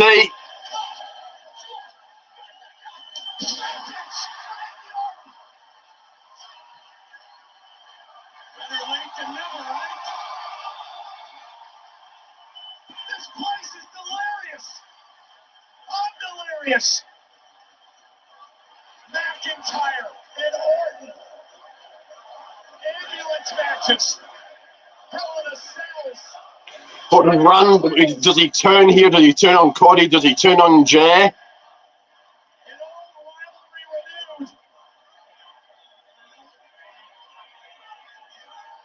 McIntyre telling Orton things have changed around here. And here we go. Alpha's in a territorial showdown. The Priest stopping Orton's progression. And now, Beating down Orton now at the Judgment Day. looking to spoil Randy Orton's return to WWE. And now, Rollins and Cody and Zayn and Uso. And we're 5-on-5. Our match is underway. First team to get pinball. Can you do any RKOs from his back or not? I have no idea. I would imagine so. And let's remind everyone, Corey, that the cash-in never happened. Because Randy Orton thwarted the attempted cash-in by Damian Priest. He still has the contract. If he doesn't do the RKO, then kind of what does he do? So all the face team, all the DDT, all the second rope, middle rope. Where can you find that video out? What video?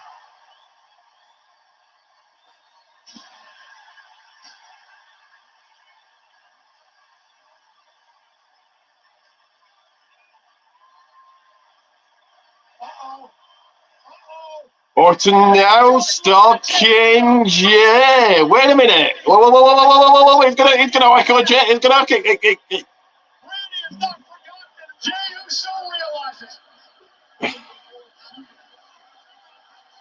people are saying he's back.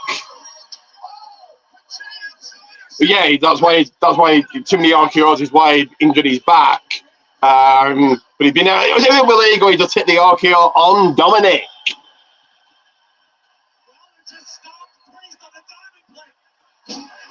Cody Cutter. He'll leave the kick into the splash by Jay.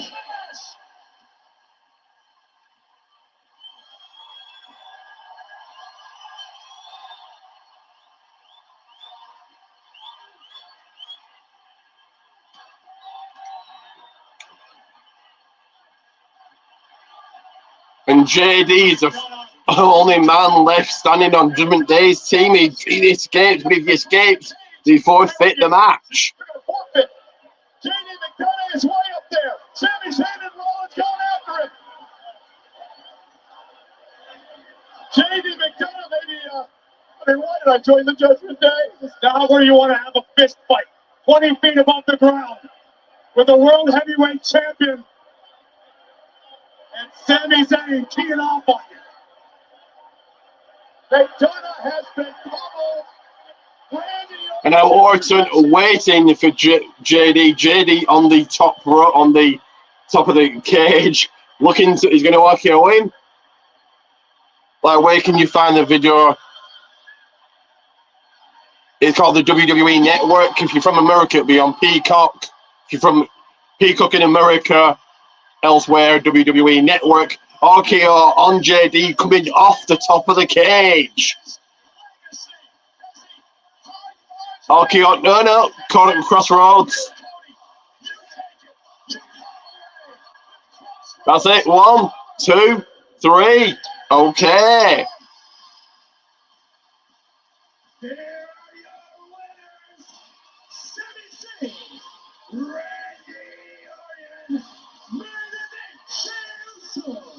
The World Heavyweight Champion, Seth freaking Rollins, and the American Nightmare, Cody Rhodes.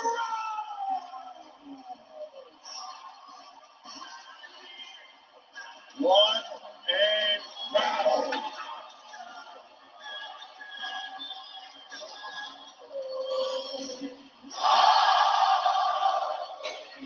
And the winners here surviving the war. Cody Rhodes, Randy Orton, Seth Rollins, Jey Uso, and Sami Zayn. But do we get a turn here from the Viper? Welcome back to the 14-time World Champion.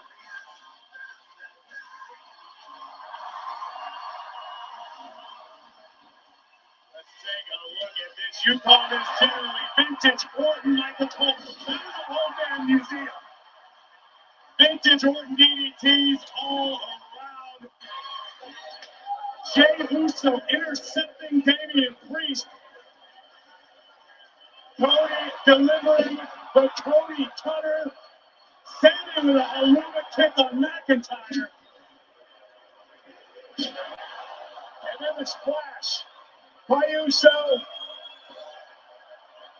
And then one of the most incredible RKOs you will ever see.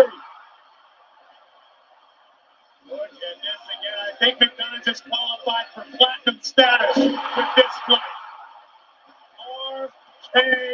RKO. And the bitter end for the Judgment Day. A trip to the crossroads. Randy Orton saying, Cody, it's your world now. And Cody Rhodes from the crossroads, leading his team to victory at War Games.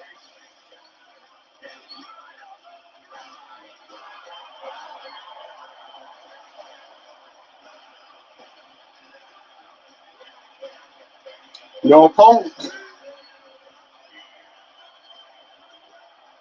It has been quite the night.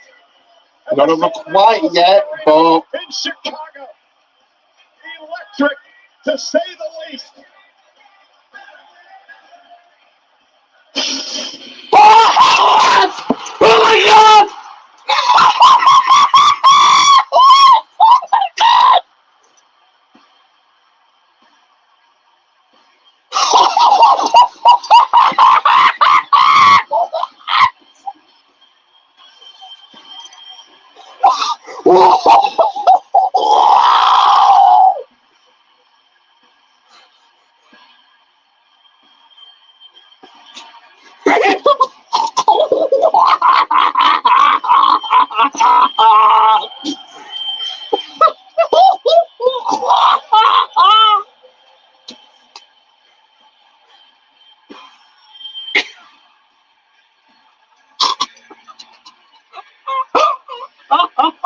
He's back.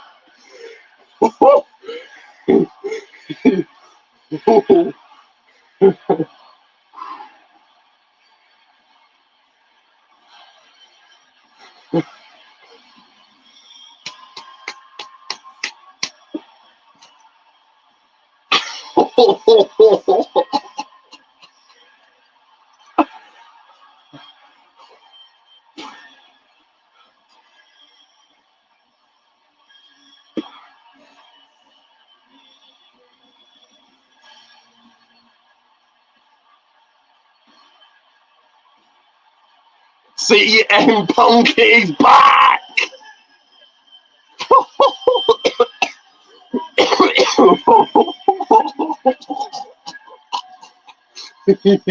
Oh wow.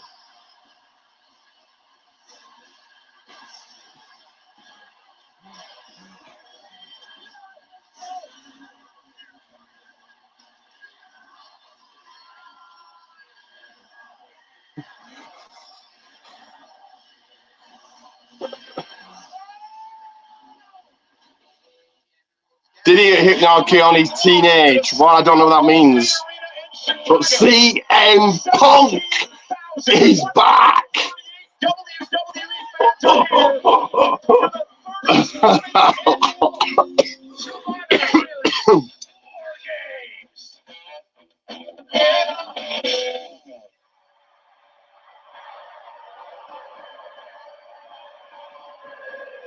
Bailey is going to start against Becky Lynch.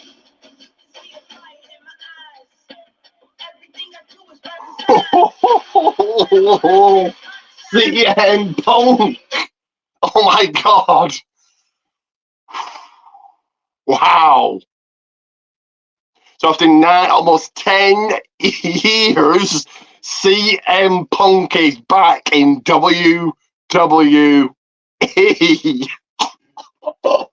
Wow. Just wow. I never thought I'd see it. I thought he was a fifth man. And then when he wasn't, I thought he's not there, but he's back. Wow. Wow. So I think there's the Rumble winner. I don't think Gunther wins. I think it's Punk Rollins at WrestleMania. Absolutely shocker to win Survivor Series. The return of CM Punk.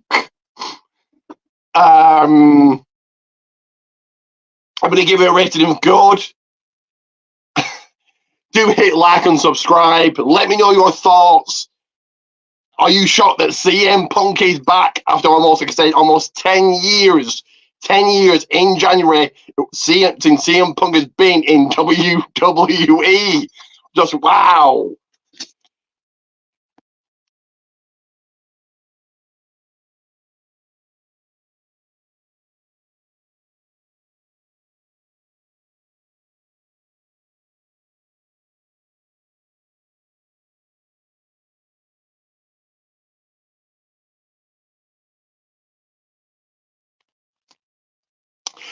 Sorry about that, press the wrong button, overexcited, but CM Punk is back. Wow. Just wow. So do hit like, hit subscribe, and I'll see you guys soon, because it is, as you like and subscribe, it is